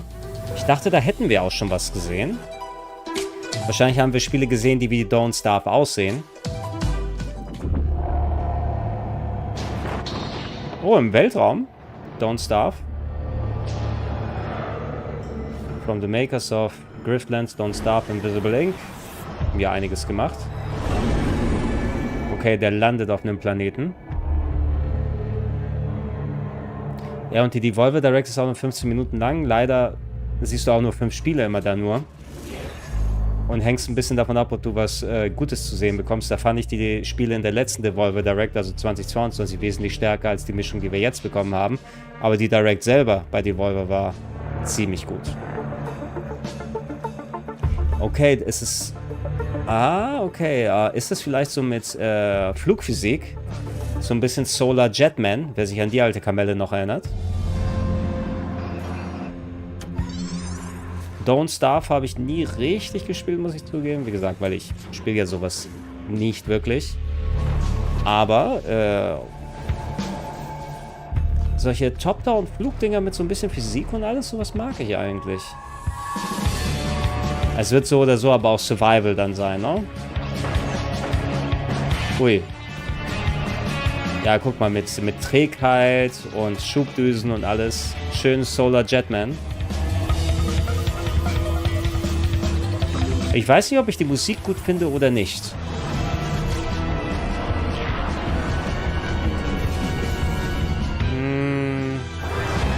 Schlecht finde ich sie nicht, aber geil auch nicht. Ich muss wohl in der Mitte landen. Dread Pilots 2024 Wishlist on Steam. Ach, das hatten wir schon gesehen, oder? Ist das nicht Miasma Chronicles? Ja. Das ist doch gerade schon rausgekommen, oder nicht? Ich habe Miasma Chronicles letztes Jahr auf der Gamescom gespielt. Es war sehr gut. Also so von dem, so richtig rundbasierte Taktik mit Endzeit-Action. Fast schon so XCOM-Style. Kann man hier sagen. Und so ein bisschen Endzeit-RPG dazwischen mit Laufsequenzen und alles. Das gefiel mir ziemlich gut. Danke, Trailer, dass du mich daran erinnerst, dass ich mal die Retail-Fassung mir angucke. Aber es ist doch jetzt schon draußen, oder habe ich was durcheinander bekommen? Maybe in the future. You will break through the wall and find me. And if you do, maybe I will tell you my secret. Miasma Chronicles, ja, PS5, Xbox. Achso, es geht um die Konsolenversion, Physical Edition, okay. Der 23. Mai, ja, genau. Ich fand das ganz gut. Also bei meiner Gamescom-Session. Ja, ist raus, ja. Thank you, Text Generation. Coming up, secret facilities, bioweapons development, Undead Inc. Zombie experimentation. It's all under the corporate umbrella in this management. Oh, schön mit dem Finger drauf zeigen. Corporate Umbrella. Wobei, ein Umbrella-Strategiespiel klingt schon irgendwie geil, oder? Ja, aber wenn es auch ein richtiges Capcom-Strategiespiel, wo du die Umbrella-Lizenz hast und dann als Umbrella die Zombies und die G-Viruses produzieren musst und im Geheimlabor dann deine neuen Viren züchtest. With great pleasure, I introduce one of Enswell Medical's biggest success stories, Director Colin. Thank you, and welcome to all of you who are starting your own franchises. Today I'm here to talk about building a thriving business. Oh, die Zombies sind raus. There has been a development that requires my immediate attention. Bisschen Wesker-Style, der Typ hier. Jetzt geht er runter zur Red Queen. Director Coleman, sir, we're hearing... Whatever your concerns may be, I'm handling it. Now, tend to your patients. Structural integrity and power all hanging in there, sir. Extent of the outbreak unknown. Next move, Director. Tell your men ETA 5 minutes. Okay. Aber hier gibt es mehr den Ausbruch zu, ja, niederzuringen oder so. Aber nicht darum, das zu managen und die Zombies. Also es geht ums Ballern mehr, okay? Oh, hey, don't shoot. Director Coleman. Hey, man, sir. Er schießt trotzdem. Okay. I got a little bitten, but I'm hanging in there, Director. I'm all good. They have a cure upstairs, right? Sure. Head back up. There is a shot with your name on it. Thanks, man. Er schießt ihm gleich von hinten in den Kopf. Vorhersehbar. Do you mind? I'm trying to run a business here. Aber was ist das für ein Spiel? Get the marketing team and those rookies back on the line in 10. Oh, and an espresso. Yes, sir. Thank you. And Janine, can I get something from my head? Of course, Director. Name brand only. Not our stuff. Quality control issues downstairs. Aber zeig mir doch mal, was das für ein Spiel ist. Ist das jetzt ein Action-Game? Team 17 wieder, weil, oh, auch cool mit der Spiegelung unten. Weil ich fand das gerade cool, aber ich weiß nicht, was es ist für ein Spiel. Ich hätte mir ein Strategieding gedacht, aber von mir aus, wenn du da unten Zombies wegballerst als Firmen-Wesker-Präsident. Egal. World Premiere. Ih, der hat ihm auf den Fuß gesülzt.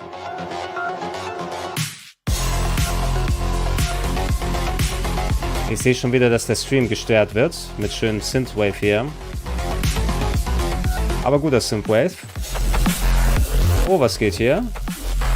Okay, noch ein Pixel Art Metroidvania Action Game. Sieht auch gut aus. Davon hatten wir einige, die jetzt nochmal Pixel Art, Side-Scrolling Action, Metroidvania, wie auch immer es aufgebaut ist, hatten, die nochmal extra blutig waren in den letzten Tagen, ne? Ist da? Salvador Dali war das auch, ne? Oh, oh. Oh, ho, ho. Okay, Blasphemous in der Zukunft. Altered Alma. Space Opera Metroidvania. Da steht sogar Metroidvania im Titel. Okay, hey, look. I've been looking at Frank AI's data log, and I found a file named confidential, game trailer 44, codename Omicron Delta November, _ final, final, and 2.0 _ revised.mp4. Now, it's important not to lose the trust of your AI assistant, so let's just watch it really quick.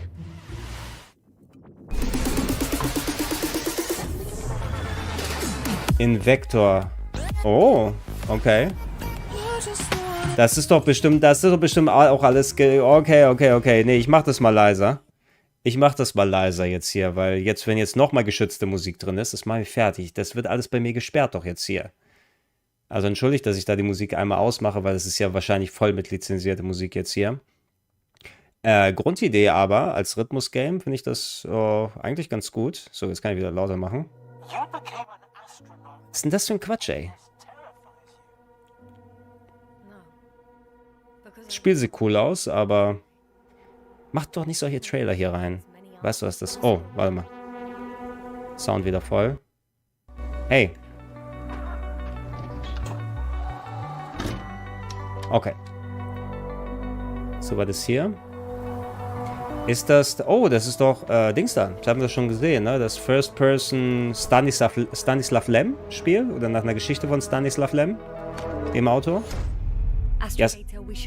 Ja, das hatten wir gesehen, ne? So ein bisschen wie Firewatch im Weltraum. Ja, da habe ich Bock drauf. Das wird geil. The Invincible wird gesagt. Ja, ich glaube, das war der Name. Den Namen vergesse ich dann, aber das Spiel kommt mir vertraut vor.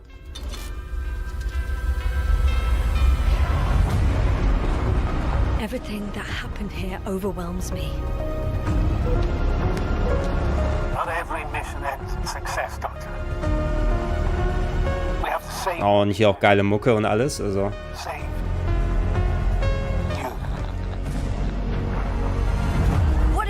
Ist das meine eigene Leiche, die ich da finde? Returnal lässt grüßen. Even if it means destroying everything.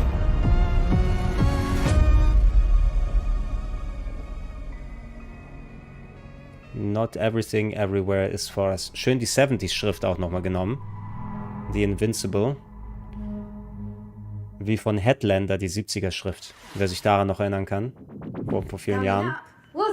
Headlander war geil. Das hat mir gefallen.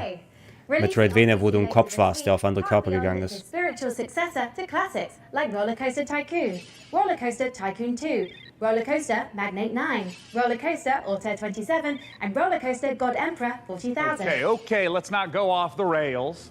Look, as fun as ja, gut. is, we all know the games aren't the most balanced, because basically, carnies are OP. Luckily for you, our prizes are so much easier to win. Let's take a look at Park Beyond. Ist es immer noch nicht draußen, Park Beyond? Perceive the invisible thread that connects us to each Das war doch letztes Jahr auf der Gamescom volle Pulle überall. that unite us without us even realizing it. Ubisoft, glaube ich, macht das. Oder war es Bandai Namco? Das neu gestaltete Theme Park oder Railroad Tycoon, wenn du es so nehmen willst. Wobei ich bin Theme Park Fan. Visioneers are architects who are dedicated to making their childhood dreams a reality, empowered to achieve the impossible. Theme Park habe ich am liebsten gespielt. Want to offer the world their most beautiful. Bandai Namco war es, okay. Ja, auf der Gamescom waren der Ubisoft und der Bandai Namco stand nebeneinander. Ich kann mich nicht mehr ganz erinnern, bei wem von den beiden das war. Indelible moments. Also ja, wenn man sowas mag, klar. Die Art, wie es so zusammengebaut ist, also dieses Logo und alles, ich hoffe, dass es mir nicht zu simsig ist. Es muss ja nichts Negatives heißen, aber es wirkt für mich immer, jedes Spiel, das so den Sims-Look einfangen will, so ein bisschen glatt gebügelt wirkt es auf mich. Es soll wahrscheinlich die Sims-Crowd so einfangen, ne? I have no need for material possessions. But, good news! PC Gaming Show Kommt in 5 Tagen raus, wird im Chat gesagt. Ja, okay. Instructions on the screen. If this product and or service stimulates your orbital cortex, follow the instructions on the screen. World Premiere. Also. Brom. Bekommen. Stirs in the depths of Gallowsmire. 3 heroes step forth to contain the darkness within. Okay, Deckbilder, Karten-RPG, sag ich mal. Nee, doch nicht. Twin-Stick? Twin-Stick. And a powerful wizard. Gauntlet Twin-Stick, da haben wir doch einige gesehen in den letzten Tagen. Gauntlet-Style Twin-Sticks.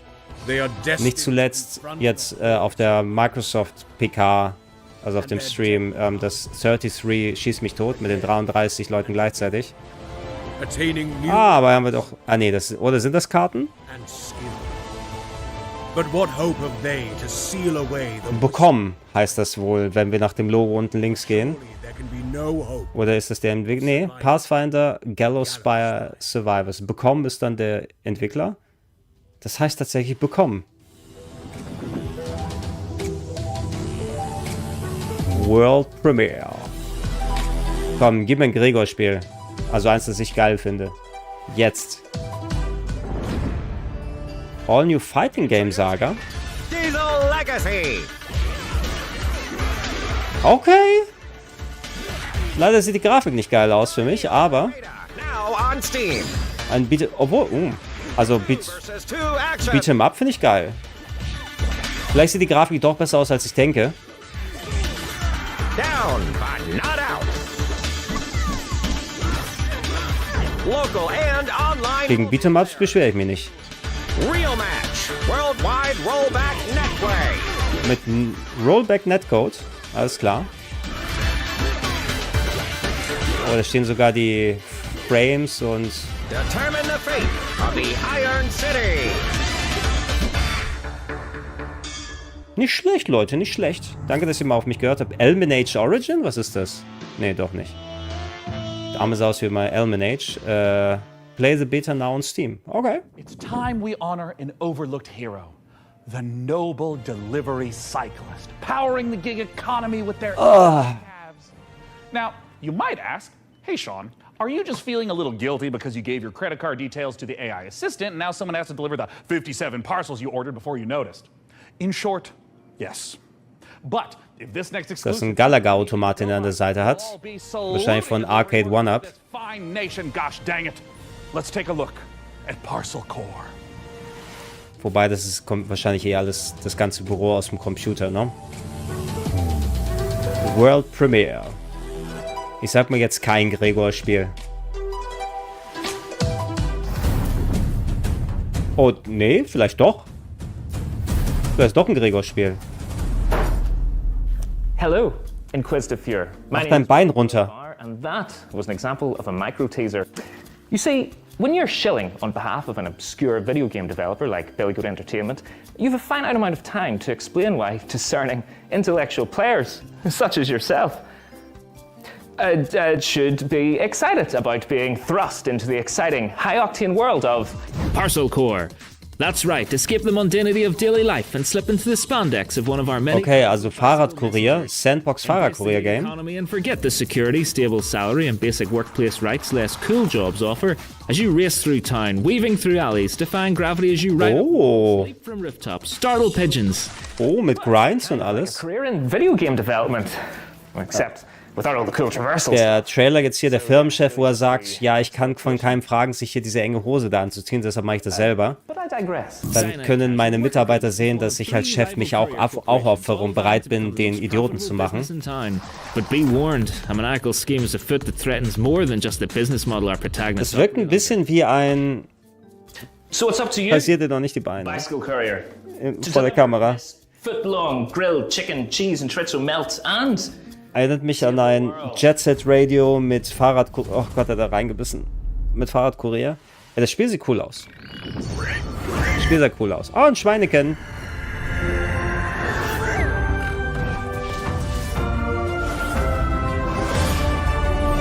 Hi everyone, I'm Max from Grena Games, a two-man studio based in Das Sweden, Schwein hat sich working on the game Fable, verwandelt. currently available in early access. In this magical world. Ein Schwein und ein Ent. Friends, best friends for life. Meet your neighbors. Geh an die Nacktbar. Also okay, ein bisschen Crafting, ein bisschen... Siedler? Nee, oder? Nee. Oder doch Siedler.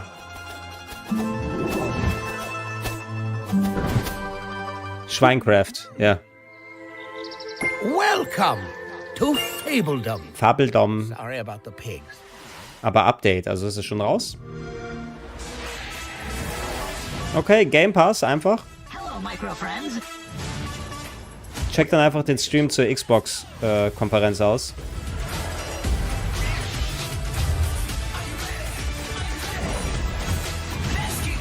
Sperr mir nicht den Stream mit der Musik, sperr mir nicht den Stream mit der Musik, sperr mir nicht den Stream mit der Musik. Mir wird der Stream gesperrt mit der Musik, ich sehe es jetzt schon. Oh, don't mind Sean. He's just entering our PC Game Pass giveaway. We've got a bunch of 1-month subscriptions for new members to try the service. To get a chance of procuring one, visit the URL on screen now. Also, wir können ein paar Monate Game Pass gewinnen. Oh, Gunvolt? Also Azure Striker Gunvolt? Oder was ist das? Das ist das Mighty Number 9, was wir alle haben wollten und nie gekommen ist. Okay, also wir haben hier Mega Man und Zero. Also offensichtlich können die Parodie nicht sein, aber wie sieht das Game aus? Aha. Coop, Full, Local und... Okay. Roguelite Mode, always fresh. Mega Modes. Also über das Vorbild müssen wir nicht groß sprechen, aber das sieht ganz gut aus. Kenne ich doch gar nicht. Mighty Number 10 wird im Chat gesagt. Ja, ja. 30XX, available on Nintendo Switch. Was stand da? 19. August? 30XX, ja, cool. Like it. Yeah, great. Tell me more. Gibt's wohl schon oder kennt man schon, ne? Wenn im Chat dann schon der Name genannt wurde. Great to be watching PC Gaming Show once again. Excellent work, Sean and Co. Hey, I'm touched and a little wealthier. Keep them coming. Z Blaze Paladins writes, did Sean actually fire his team? Dick move, bro. Look, Wie diese Präsentation einfach mal eine halbe Stunde lang wäre, wenn dieser ganze Crap rausgeschnitten würde. 30XX gibt es schon sehr lange, 17.02.22. Okay. Aber, ach, ist noch im Early Access, dann kommt die finale Version dann wohl bei raus. Okay, an mir ist es komplett vorbeigegangen. Bisher gar nichts drüber gehört. Here's Creepy Jar's new sci-fi survival game, Chimera. Wohl ein blinder Fleck bei mir. World Premiere. Was hat er gesagt? Survival schießt mich tot wieder.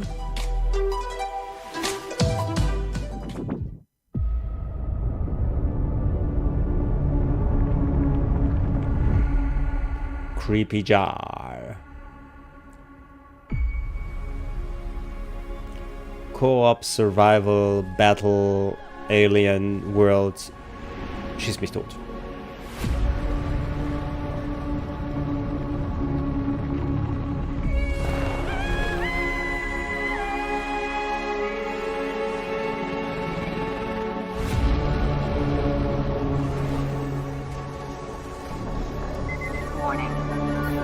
Oh nein, mein Pip-Boy meldet sich. Oh, haben wir die Solar Flares aus Chronicles of Riddick hier. Wo wir uns immer verstecken müssen, wenn die Sonne ausbricht, alle 5 Minuten. Ne, die hat einfach den kompletten Planeten niedergebrannt. Außer Klaus Dieter hier. Oh, aber da wächst eine Pflanze aus der Asche. Dann ist alles wieder gut. Was sagt mir das aber jetzt über das Spiel? Nichts. Muss ich jetzt wieder aufbauen oder ist es Terraforming? Chimera. Okay.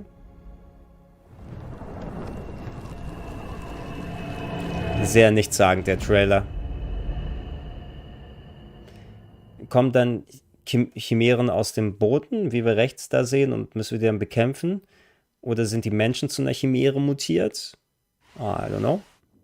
In the lost Caribbean Sea was a captain mighty. Mordecai was his name. He succumbed to the white flame. His treasure was lost and his crew was tossed. Captain Mordecai, Top-Down, Action oder Strategie? Action, ja? Stealth-Action vielleicht, wo Leute... Nee, ja, rundenbasierte Strategie.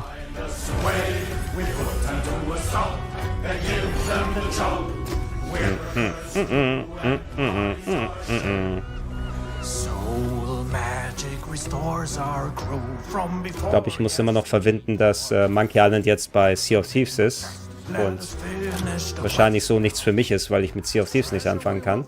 Aber vielleicht ist das so ein kleiner Satz. Ne, es ist Strategie, ne? Rundenbasierte Strategie. Sowas wie Kommandos wird genannt. Eher ein RTT. Was ist ein RTT?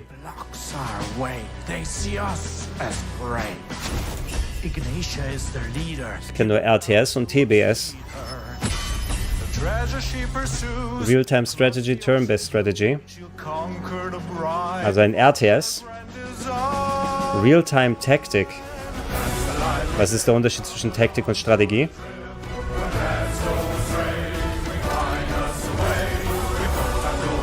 Da bin ich vielleicht nicht zu belesen im Genre. Shadow Gambit, The Curse Crew, Play Demo, June 19. Ach, das ist das Steamfest wahrscheinlich, bei 19. Juni. Piraten Desperados, die Sichtkegel. Okay. Na gut, World Premiere. Komm, jetzt wieder was für mich.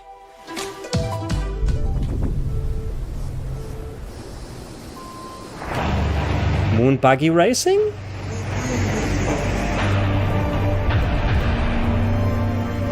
Und the Creators of X1. Ist das wie Moon Patrol gerade?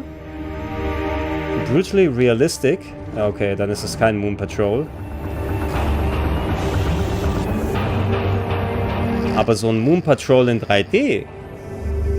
Schön, wenn du mit deinem Buggy über den Mond ballerst und dann versuchst, Schüssen auszuweichen und über Krater zu springen und alles. Aber was heißt hier brutally realistic? Die Fahrphysik auf dem Mond?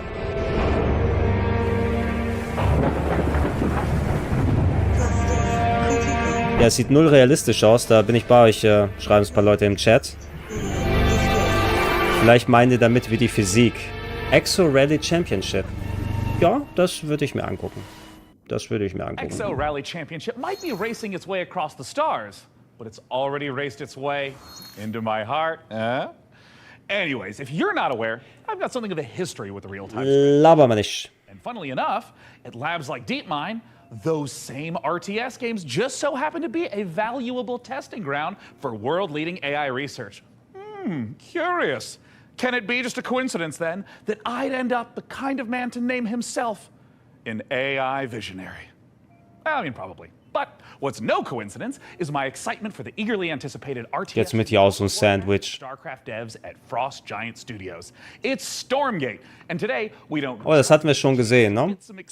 Wobei, Moment. Stormgate gameplay, but we're also joined by Frost Giant's president and game director, Alter. Tim Campbell, here to tell us exactly how Stormgate will delight all minds, artificial or otherwise. Thanks so much for joining us, Tim. Ich muss wieder mehr Jeans tragen, fällt mir auf. Stormgate for years, but for those of us who haven't, what is Stormgate? Stormgate is our modern take on the classic real-time strategy game format. Okay, das ist das, woran ich vorhin dachte, wo wir das andere gesehen haben, das noch mehr nach Command & Conquer aussah. Strategy games are the type of game where you can control an entire battlefield. So this classic RTS formula includes harvesting resources, building sprawling bases, commanding huge armies on the battlefield. Sehr viel Strategie. We believe that the Pre-Alpha Playtest, not final. should be enjoyed by players of all Aber es hat, darüber hatten wir ja schon einiges gesehen, über Stormgate, meine ich. Das andere Spiel, wie ist es, Dorf, was wir vorhin gesehen haben, das war aber natürlich viel näher dran an C&C. Da hat sich mein Nostalgiesinn ein bisschen mehr draufschrauben können. Aber wahrscheinlich ist Stormgate, nee, nicht wahrscheinlich, könnte Stormgate vielleicht das bessere Game sein? From the pre-alpha of Stormgate. Yeah. Now this is something that we are big believers in at Frost Giant. We want to share this current state of the game today. Let's take a look. Oh, Tim, I'm so excited. And right away, this looks like... Die sind auch im Fenster. Guck mal, wie viele Fenster wir gerade hier haben. Wir haben mein Fenster, da hatten wir deren Fenster gehabt, jetzt sind sie weg. Der andere C&C-Klon ist Tempest Rising. Okay, dann haben wir jetzt 3. Dann haben wir Stormgate, Tempest Rising und Dorf. Yeah, and I mean, right here, we see in the corner coming up, this looks like a scout unit? Yeah, that is literally a cybernetic dog with laser eyes. It is called the Scout, okay? It's designed for early game. It's a unique unit to the human faction. Right. And you can see him now running through the base trying to see what information he can find out about his enemy. Yeah, I mean, scouting and... Vielleicht sollte ich mal StarCraft 2 spielen nach 13 Jahren. It really is, and this is something that we've embraced early game. Glaube ich immer noch auf meinem Battle.net-Account. Units beyond its sight radius. So it's especially useful early on. So we're heading into what looks like the first engagement. Hallo Gregor, habe ich Half-Life 3 verpasst, wird im Chat gefragt. Ja. Und 4 und 5. Nee, ist leider ein bisschen, natürlich kommt da nichts. On the tactical battlefield here. And how do these light forests work? Light forests let smaller units move through them. They have concealment. It's allowed Blue to raid Red's base, in which case Red is barely getting a turret built with their speed building from their workers. Another human faction advantage. Okay, es ist mehr StarCraft 2 aber hier, ne? Anstatt StarCraft 1. Wenn wir uns das hier angucken, weil StarCraft der Name natürlich sehr oft fällt hier im Chat. Can these rednecks fit through the forest? No, they're too big mit der Polygonoptik. They're designed to use their chain guns to go through groups of enemies, but they can't fit through the light forest, which Blue knew and used to his advantage. Okay, so we're in mid-game. This is normally where you make some big tech decisions. What's Red up to? You're seeing Red commit to a tech path that gives them big battlefield mechs and air units like Es ist in Ordnung, dass ich hier nochmal ein bisschen in Depth gehen. Lieber das hier, ganz ehrlich. Warum ist da ein großes Hühnchen, ja. Lieber das hier, anstatt dass die anfangen und noch mehr Gags machen zwischen den Games. Dann lieber doch schon mal so eine ausführliche Präsentation. Für mich, oder ich kriege da nicht so viel raus, weil ich kann natürlich nicht differenzieren, ist es cool, was der gerade erzählt? Oder nicht?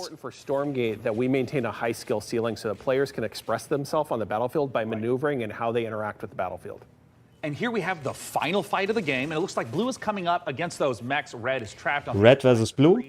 Oh, wait, they can blast through them now? And Blue's dodging these enormous shots, and we can also see Blue swarming in from both Ah, abgelesene Überraschung. Oh, it's pretty grim. Red is on Das the ist ropes doch right schön. here, and they've been outmaneuvered. They're caught in the corner here between two different forces coming in with a mobile pistol. The enemy sighted. Man, and of course, there's the GGs. The most classic ending to an RTS game. Ja, GG. aha, Get GG. Pistosis on that stat. GG Anderson. 1v1. What's coming up for Stormgate? What you've seen today is just the tip of the iceberg. We have so much more in store. We're going to be revealing a bunch of stuff about Stormgate the rest of this year. We're introducing new modes. We have a 3-player versus AI cooperative mode. We have team-based competitive modes. We're going to be sharing. Er stellt sich schon, also es ist schon fast so eine V-Stellung, wie er sich da aufstellt, ne? We just saw today. But Tim, what if I want Sehr stabil auf dem Boden mit den Füßen. If you want to play the game as soon as possible, you wishlist Stormgate on Steam and you go to playstormgate.com to sign up for the beta. We're starting closed testing in July. Okay, ja, merkt euch das. And wishlist Stormgate. Tim, thank you so much again. Stormgate, draufgehen, stormgate.com und für die Beta anmelden. Im Juli meinte er, ne? It makes the RTS players' dreams come true. Which might not be your dreams. I mean, your dreams might be filled with gloriously grimy Deus Ex-inspired sci-fi fisticuffs with a fiendishly Star Wars vibe to it. If so, get a load of this latest trailer for Fortune's Run. Wenn du sagst, somewhere in the Subrun System. Ist das Pixel Art?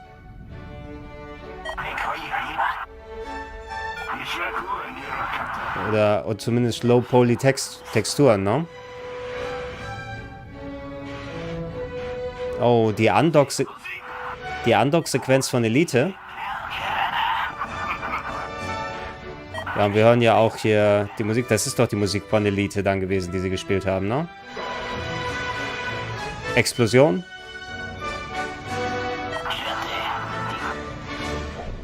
Komm, explodier. Ah. Damit es wie bei Elite ist. They call the dying sun. It's been the room of many a poor girl.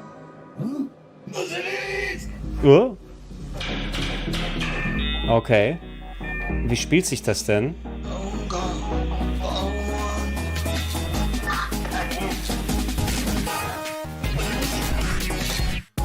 Es ist ein Boomer-Shooter. Okay, color me interested. Ist anscheinend schon was Bekanntes. So hat es ja angekündigt, aber...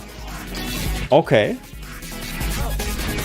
Demo-Update out now. Also gibt es schon länger eine Demo und jetzt ein Update. Okay, die Demo lade ich runter.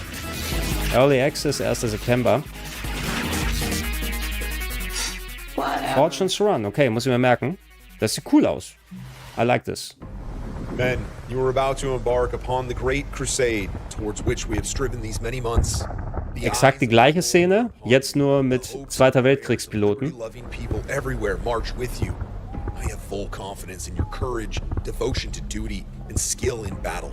We will accept nothing less than full victory. Hatten die da gerade Hamburg markiert? And let us all besiege the blessing of Almighty God upon this great and noble undertaking.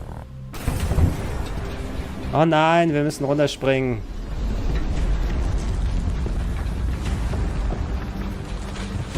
Mensch, dass sich endlich mal jemand traut, ein Spiel über den Zweiten Weltkrieg zu machen. So originell.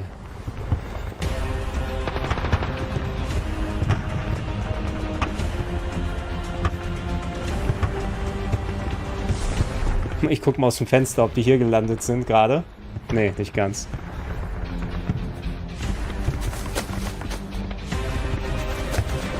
Die Amerikaner kommen, um uns Freiheit zu bringen hier. Und die Krankenversicherung wegzunehmen.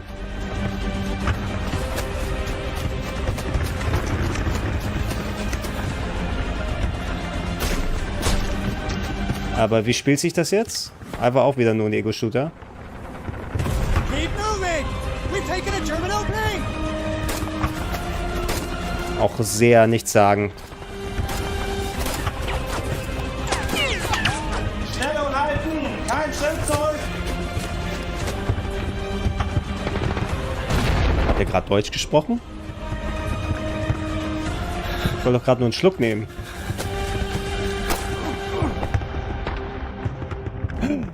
Da kommt der Böse. Ne, ist der Gute. Oder doch der Böse.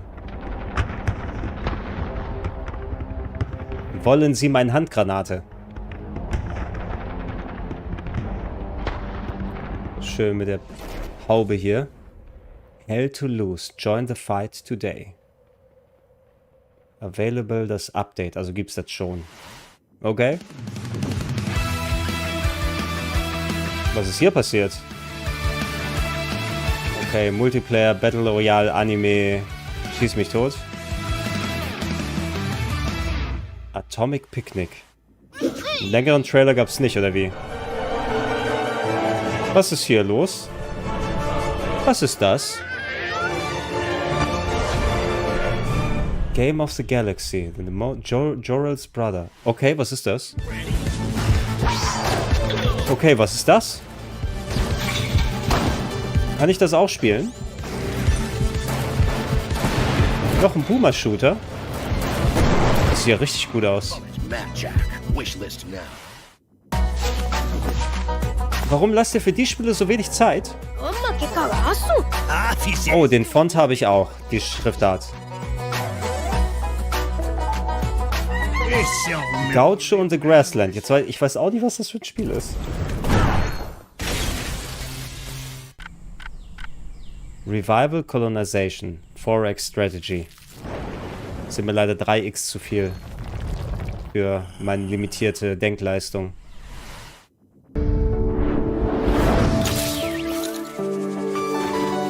Okay.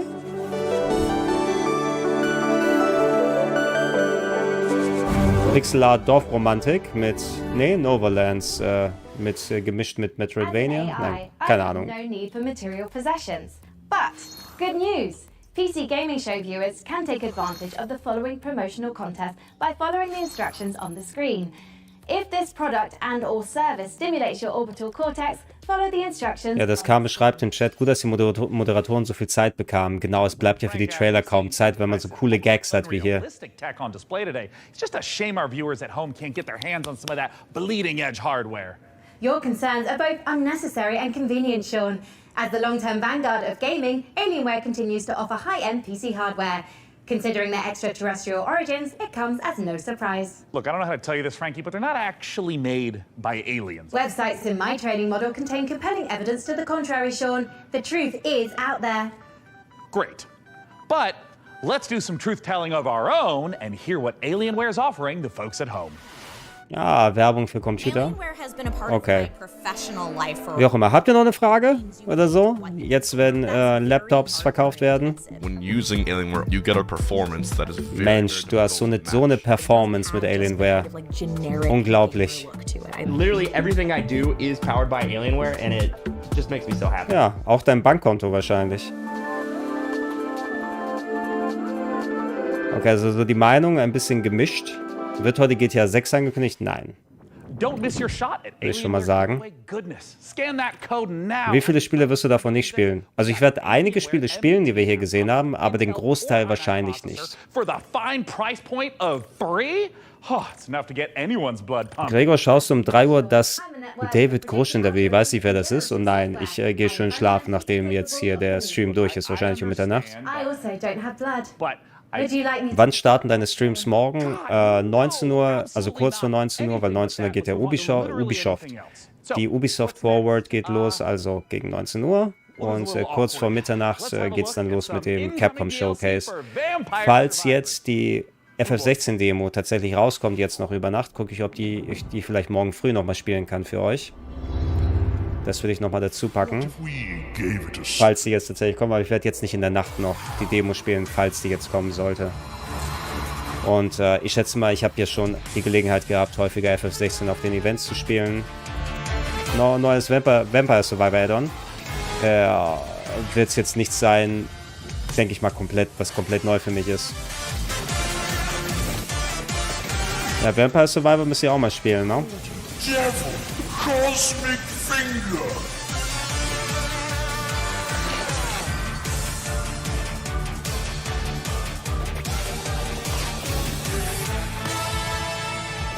Vampire Survivor.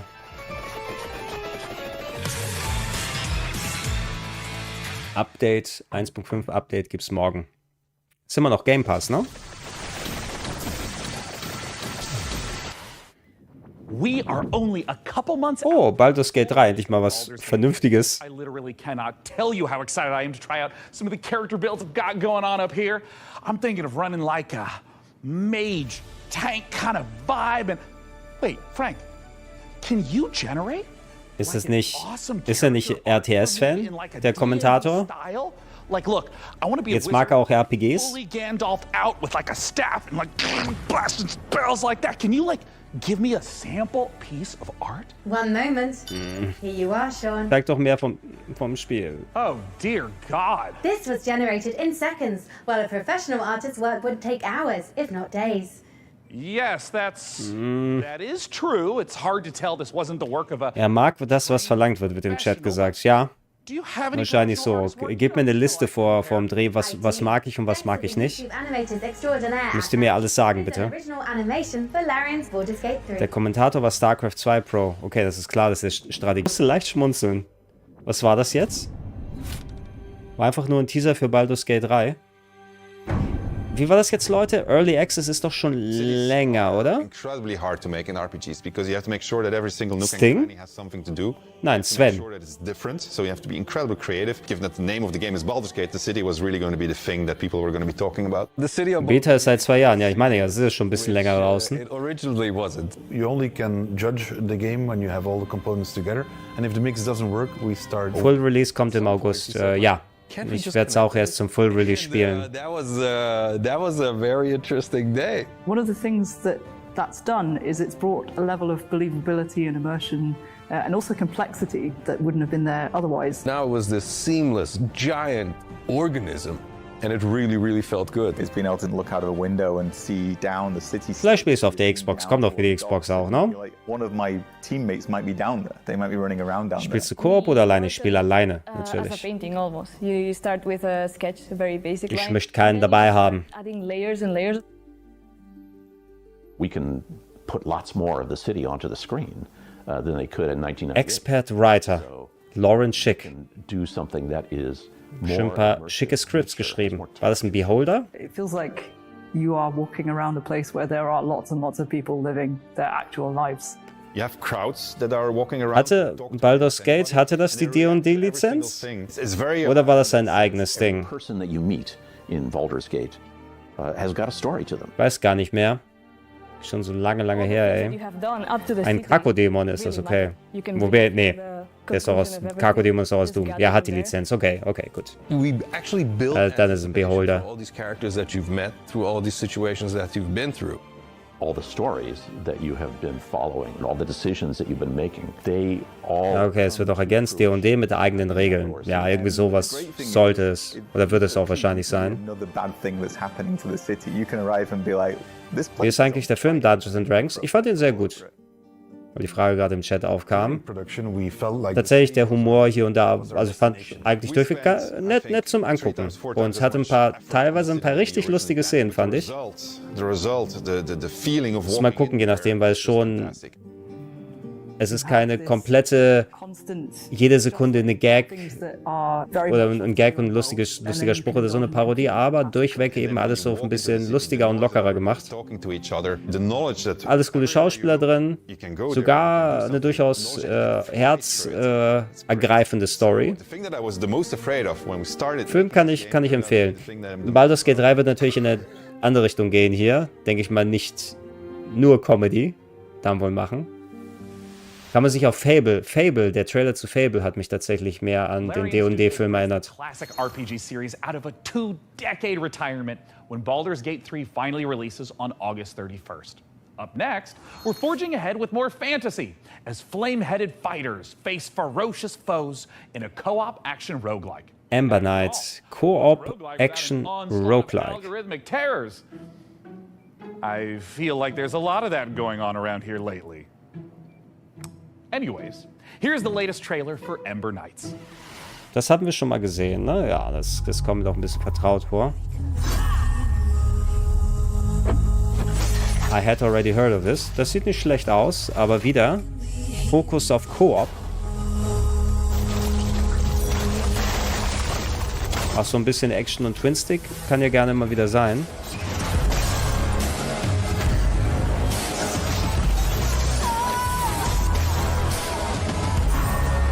Wieso kriege ich so ganz leichte Mana-Vibes? So eine Mana-Stimmung.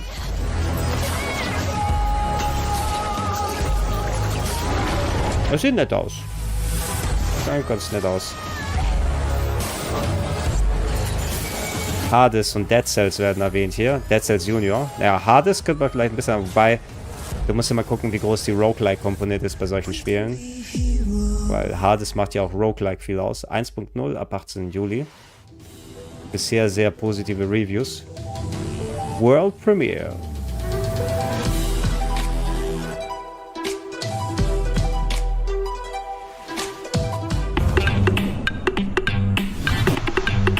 Was ist das?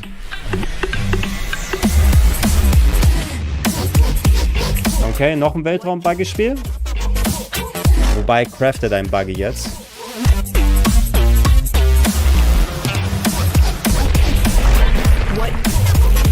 Okay, No Man's Sky mit einem Buggy einfach.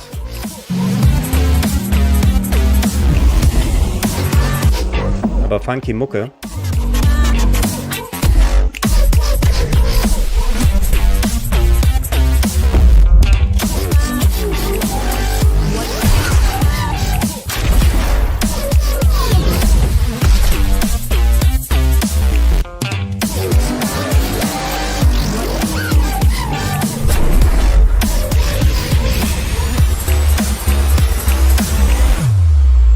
Terror Attack Worlds. Ich habe das Gefühl, die Musikabmischung hier in der PC-Gaming-Show ist nicht die geilste. Mal leiser, mal ganz laut. Also ich hoffe, das war jetzt nicht zu laut für euch. Ist das wirklich Skrillex-Mucke? Wenn ihr das im Chat schreibt? Oder klingt es nur wie Skrillex? Sonst wird der Stream wieder gesperrt. Kann denn kein fucking Stream kommen ohne lizenzierte Musik hier irgendwie? Die machen mich alle fertig, ey. Klingt wie Skrillex. Okay, solange es nicht richtig Skrillex ist. World Premiere.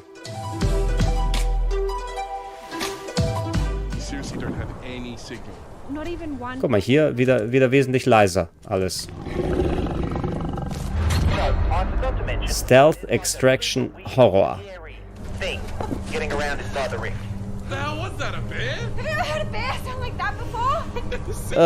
Noch ein Extraction-Game, aber jetzt mit Stealth und Horror. Was ist so das Macabre? Ah, das haben wir doch schon mal gesehen. Das sah so ein bisschen aus wie The Ritual. Oder der Film The Ritual. Das haben wir doch schon mal gesehen, ne? It's weird. It's like time runs differently here.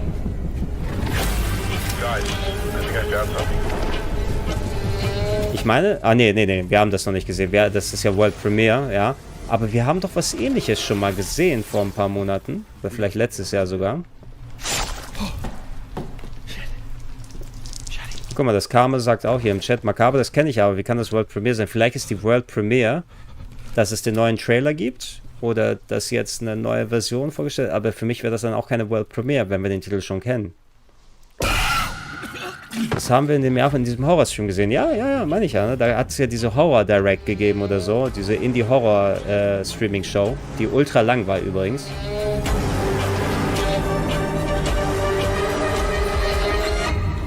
Macabre, Stealth Extraction. Vielleicht ist es aber auch nur ein Spiel, was ähnlich ausschaut. I can't believe it worked. This is it. This is the key to...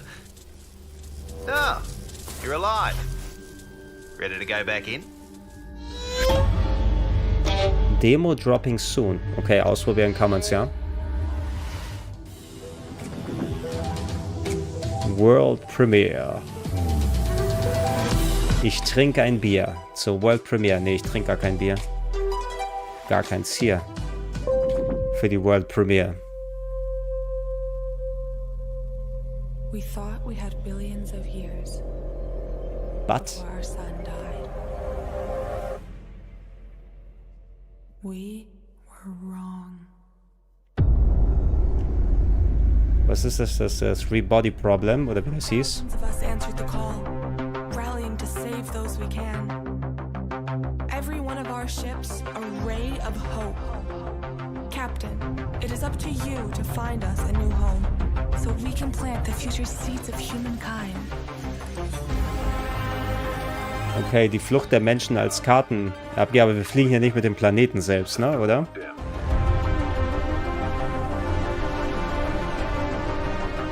Oder fliegen wir mit der Erde weg? Wie, das ist das Three-Body-Problem, oder wie das hieß? Oder fliegen wir einfach in die Sonne rein und dann ist alles gut?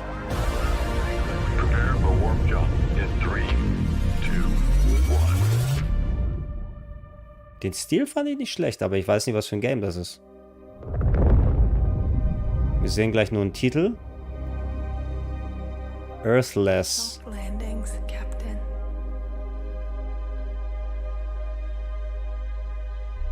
Schon wieder Team 17. Die hören auch nicht auf. Zeigt mir mal, was für ein Spiel das ist. As great as Earthless looks, it makes you wonder. How are we in the real world gonna fare when our big, beautiful sun... Nein! Was mich interessiert ist, wie spielt sich dieses Game? Who knows what we'll achieve by then? Every billionaire-funded space rocket that detonates moments after takeoff is one more step on the winding road of progress. Up next, tie on those togas and make merry with fine wine as all roads lead to this newest city builder. Here's a first look at Nova Roma. Nova Roma. Ich muss schon langsam sagen, World Premiere. Die können auch gerne mal auf die Zielgerade einbiegen. Bei dem Stream.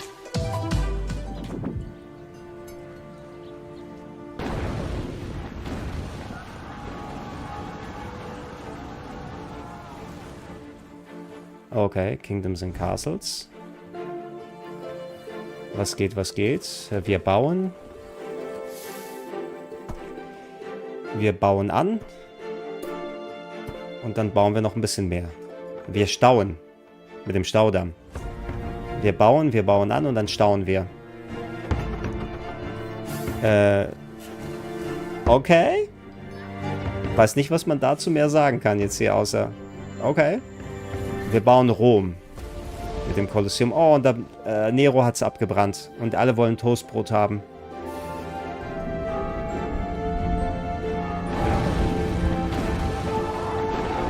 Die römischen Götter kommen und hauen alles kaputt.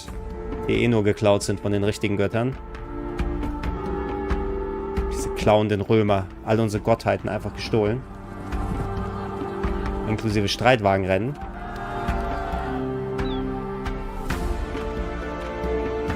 Also warum nicht jetzt so ein Aufbau-Strategie-Game im antiken Rom mit stilisierten Pixel- oder Voxel-Style von mir aus. Das sieht auch in Ordnung aus. Nova Roma. World Premiere.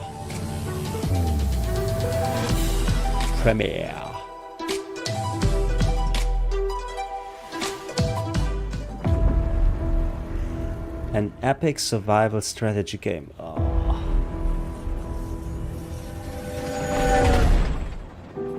The Great War is over.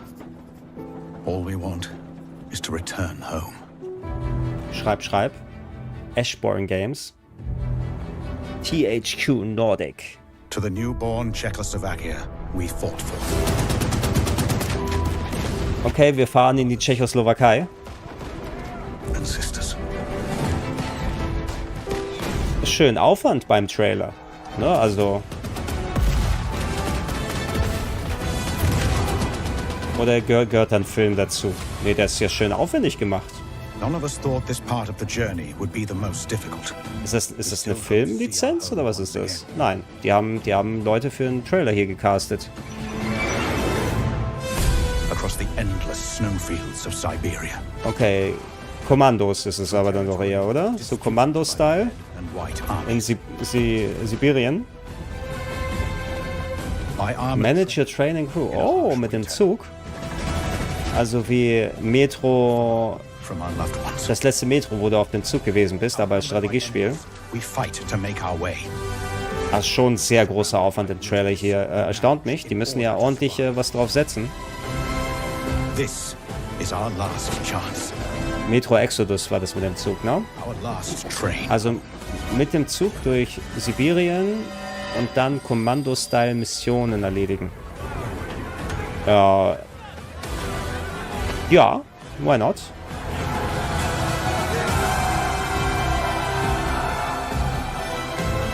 Und irgendwo ist der finnische Sniper, der nach Sibirien gefahren ist. Last Train Home. Pairing squad tactics with historic inspiration, Last Train Home is based on real events in the aftermath of World War I. However, historians continue to uncover records describing train passengers traveling homewards, some dating as recently as 2023. Wir sind jetzt fast 2 Stunden hier drin und die machen immer noch diesen dummen AI-Gag. It's clear on one thing though. Puppets can't be trusted. As proof, watch as Sesame Street meets survival horror in My Friendly Neighborhood. Okay. Das hört sich wenigstens besser an. Kennt ihr, wie hieß das? Avenue Q, meine ich? Das Theaterstück. Okay, das sieht ganz geil aus. Survival Horror Puppenshow. Ich viel lieber das als Five Nights at Freddy's. Für mich persönlich.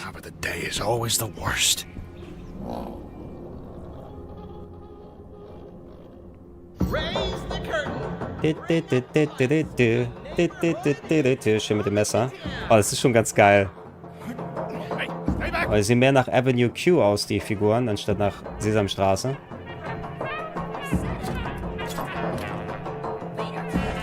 Oh, das ist schon ganz geil. Okay, das mag ich. Er versteckt sich wie... Wisst ihr, was das Lustige ist? Moment.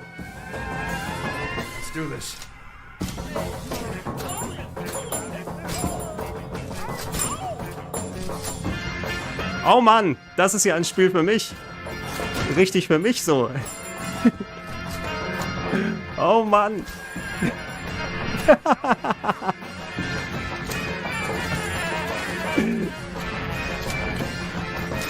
Oh Mann, dieses Spiel finde ich ja großartig. Ah, ein richtiges Muppet Survival Horror Game.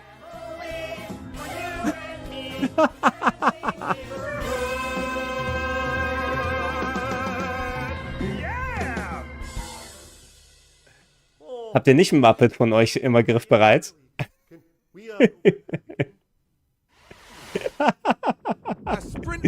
Okay. Oh, Formel 1 Manager 23. Habe ich Bock drauf.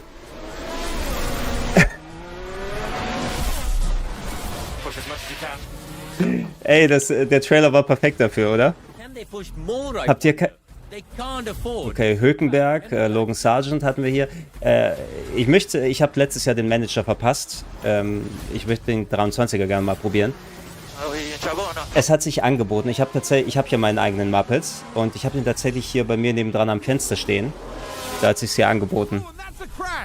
Wie teuer war der Muppet Gregor? Das weiß ich nicht mehr. Ist auch schon 10 Jahre her jetzt. An Uke und ich damals uns machen lassen, als wir für WrestleMania in New York waren. Da haben wir beide unsere Muppet-Figuren gemacht. So, das muss in die Highlights, ne?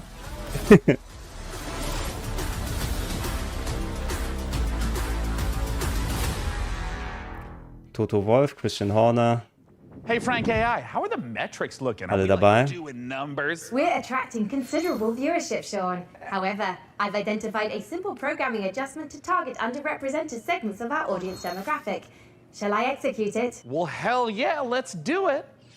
Ah, cornering the VTuber market. Smart, very smart. I'm just not really sure this is my vibe, but since we're on a time crunch, let's see what's next for Subnautica. Was ist mit Sailor Merkur war das, oder?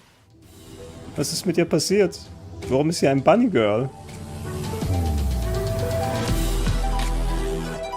World Premiere.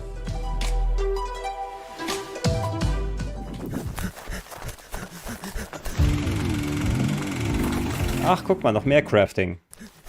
Und Survival im Weltraum.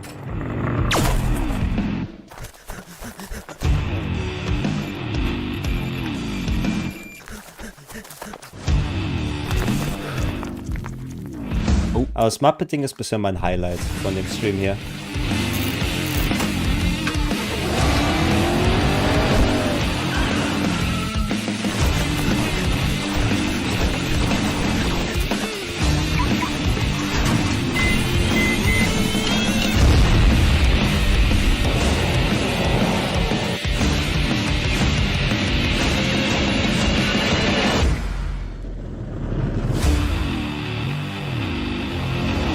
er hat ein Hühnchen.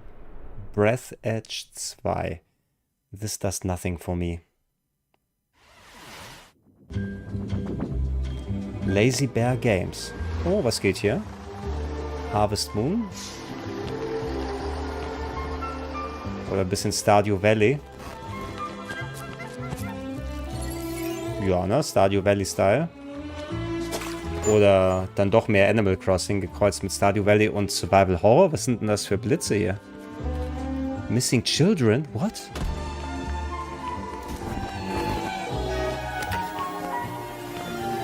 Okay. Kinder werden entführt.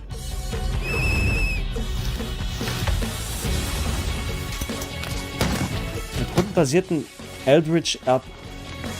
Oha. Das ist ja cool. Mit Paper Mario kämpfen hier. Oder, nee, mehr fast schon Luna? Bloomtown. Okay, das merke ich mir.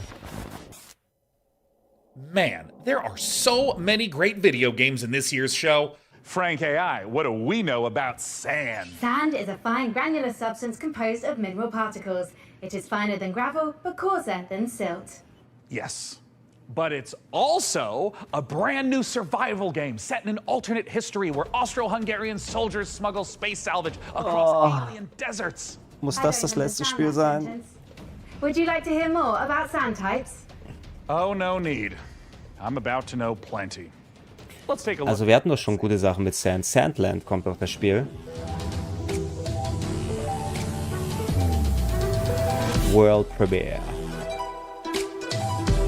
Ich hasse Sand. Der ist so grob. Und rau. Zwischen meinen Fingern.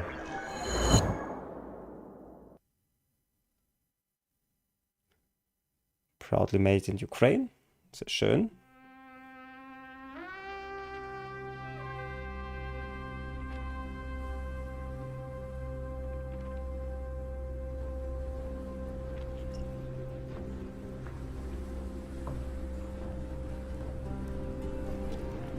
Raucht er eine Pfeife und guckt durch eine ziemlich große... Boah, das ist aber eine Magnum, oder? Oder ist das keine abgesägte... Was ist denn das für eine Waffe hier? Alter, ist das mehr eine Schrotflinte, oder? Tom Hardy mit seinem Bart.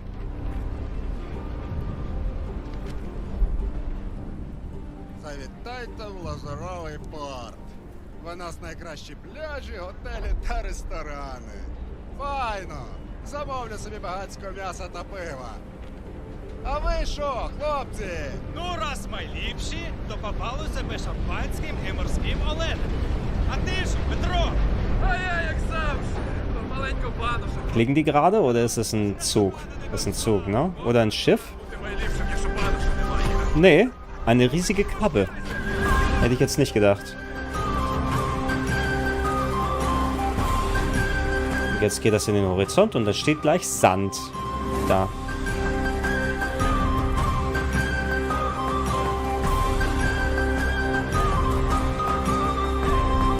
Sand.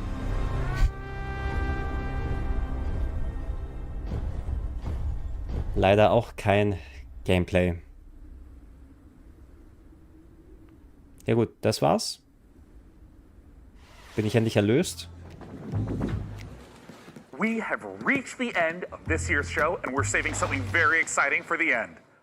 Dune Awakening, the survival MMO adaptation of the classic sci-fi series. Apropos Sand, what have you got for us for the big finale? If you like, I could fill the room with sand. That's a little literal, don't you think? But what if we had, like, costumes? Oh, Dune's got some really cool costumes. We have skill suits. Niemand hat doch mehr Nerv dafür, Leute, für euren Kram hier. Zeigt das Dune-Ding und dann ist gut. Ich kann mich erinnern, als sie die Dune-Sachen so revealed haben. Das sah schon ziemlich cool aus und dann kommt eben die Genrebeschreibung. Ich habe schon gesehen, wie meine Motivation so von ganz oben... Meine persönliche dann fiel. Man, there was this one year where she was a shark Dude, zeig den gottverdammten Trailer. Spaceship. And there was this other time with togas, and I had this really nice robe. Anyways, just forget it. I'm living in the past. I shouldn't even miss this stuff. I mean, we're adults, right? Oh nein, da kommt ja die richtige ins Studio. Do you still want to do the costumes bit, Sean? I want to do the dress a bit so bad. I'm sorry. I tried to fire everyone and make money with computers. Shut up and put the costume on.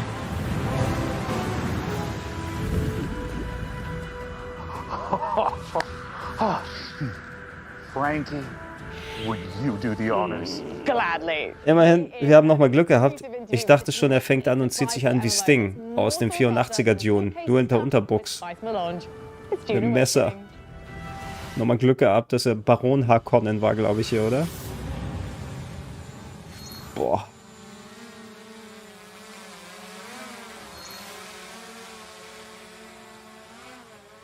Ziemlich schicke Büros haben die da. Was geht denn hier? Das ist alles Neubauten, oder? War auch der Baron Harkonnen, ne? My name's Joel Bylos. I'm the creative director on Dune Awakening.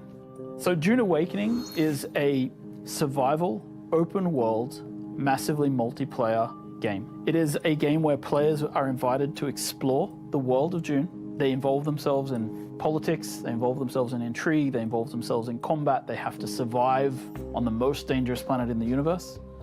And through this experience, they come to know the factions in the world and the universe.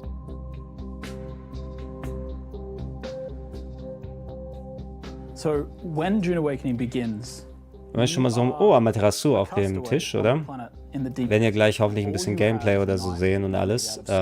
So als Fazit wieder zusammen, hey, es waren schon ein paar coole Sachen dabei, aber jedes Jahr wieder das Gleiche. Und es ist jetzt nicht so enorm, dass ich darauf verzichten würde, den Stream zu gucken, weil die Games interessant sind, aber irgendwas stirbt in mir immer ein bisschen, wenn diese Moderationen dann dazwischen kommen. Es ist so viel.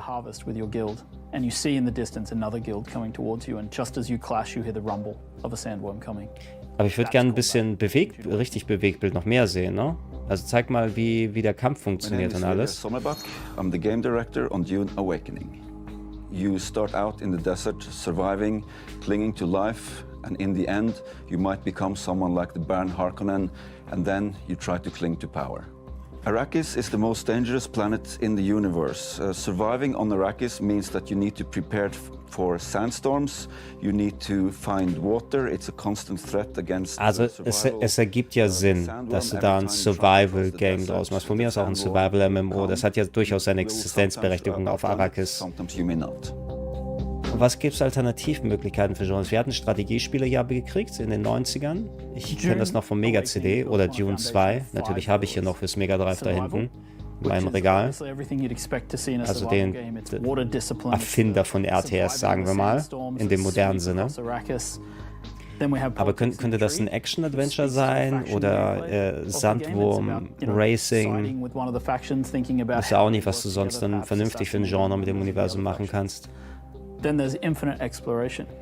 Vielleicht sowas Mass Effect-Style, mit der ganzen politischen Intrige, die da ist. Wobei viel dreht sich natürlich, da müsstest du nicht nur auf Arrakis dann sein.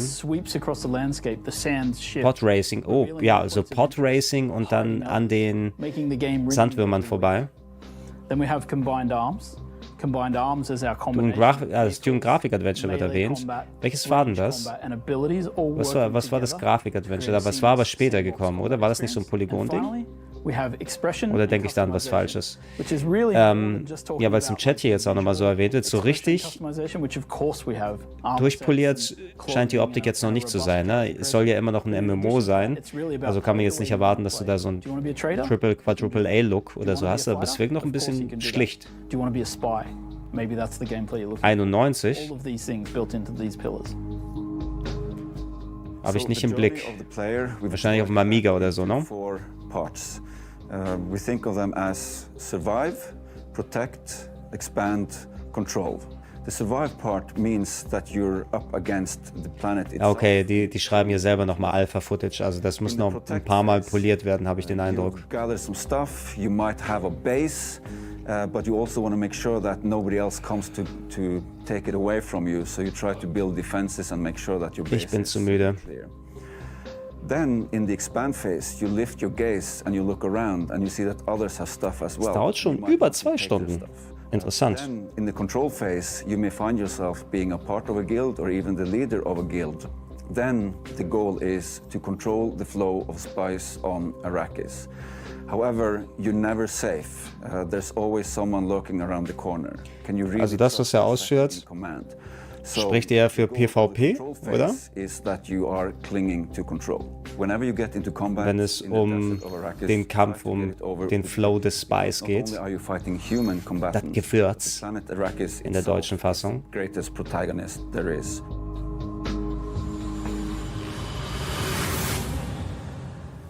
Das war's? Komm, jetzt nochmal alle verabschieden und sagen, ach wie toll wir waren. PC Gaming Show 2023 is done. And what a show it was. And what a lesson for me, honestly. It was a show. AI excels at plenty, but only an absolute doofus would think it can replace the human touch. I mean, you'd have to be an... Ja, so viel mehr habe ich leider auch nicht zum Fazitieren hier. Ich muss mal eine Runde drüber schlafen und eine Handvoll Sachen habe ich mir hier rausgeschrieben oder rausnotiert, zumindest, um die nochmal mehr zu verfolgen, ob durch die Wishlist. Es waren, wie gesagt, ein paar coole Sachen dabei. Ich denke mal auch für verschiedene Geschmäcker hier. Also selbst für meinen eher strangeren Geschmack in vielen Sachen, der nicht typisch mit viel von dem PC Output, oder wenn es jetzt nur PC-exklusive Sachen sind, nicht immer damit übereingeht. Also ich bin immer noch ganz froh, dass wir die hier gemeinsam geguckt haben und danke, dass ihr mich begleitet habt, heute auch beim längeren Tag hier. Wir haben ja schon einiges an Streams geguckt und morgen wird dann der große Abschluss sein mit dem Ubisoft Forward und, ach komm noch ein Gag, mit der Ubisoft Forward und, nö, ich mache ihn leiser wieder. Damit. Mit der Ubisoft Forward und dann die Capcom Direct. Falls jetzt noch die FF16-Demo kommen sollte über Nacht, dann gucke ich mal, ob ich morgen früh vielleicht das noch für euch aufnehmen kann. Wahrscheinlich mit dem Part, den ich schon auf den Events oder so gespielt habe. Wäre natürlich cool, wenn wir das da angucken können. Und ey, super, selbst hier bei der PC Gaming Show waren auch teilweise über 2000 Leute hier nochmal dabei am Sonntagabend, Sonntagnacht. Und ja, schreibt eure Meinung gerne in die Comments, wenn ihr die im Nachhinein nochmal hier auf YouTube anschaut. Und ich hoffe, dass da jetzt nicht so viele Musiktrailer waren, dass ich wieder die Hälfte rausschneiden muss, bevor alles gesperrt wird hier. Ich muss jetzt mal gucken, was mit dem Xbox-Stream ist, ob er noch da ist oder nicht. Ja, wie gesagt, Ubisoft dann. Wir werden auch bei Rocket Beans noch drüber quatschen. Wenn ihr Microsoft und die Starfield Direct nicht gesehen habt, haben wird Elias und ich auch nochmal ausführlich drüber gesprochen im Nachhinein und die analysiert. Für mich war die bisher mitunter die stärkste, trotz Metal Gear Solid 3 Remake bei Sony. Aber ich glaube, so von der Mischung und von den großen Sachen fand ich schon Microsoft hier am spannendsten, was die da mit dabei hatten, ob First Party oder Third Party, gerade die Atlus-Sachen, die da gekommen sind. Und ja, supportet gerne patreon.com/rpgheaven oder steadyhq.com/rpgheaven, wenn ihr es noch nicht macht.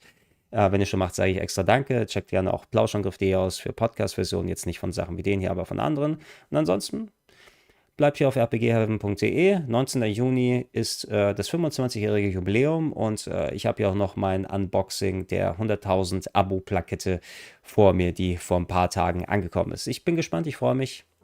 Schönen Abend, habt eine schöne Nacht und bis dann. Ich sage Tschüss. Bis dann. Hätte ich wahrscheinlich erst hier auf Stream beenden drücken müssen. Warte mal, wie ging das? Oh, ich bin nicht aufnahmefähig genug. So geht das. Tschüss. Bis dann.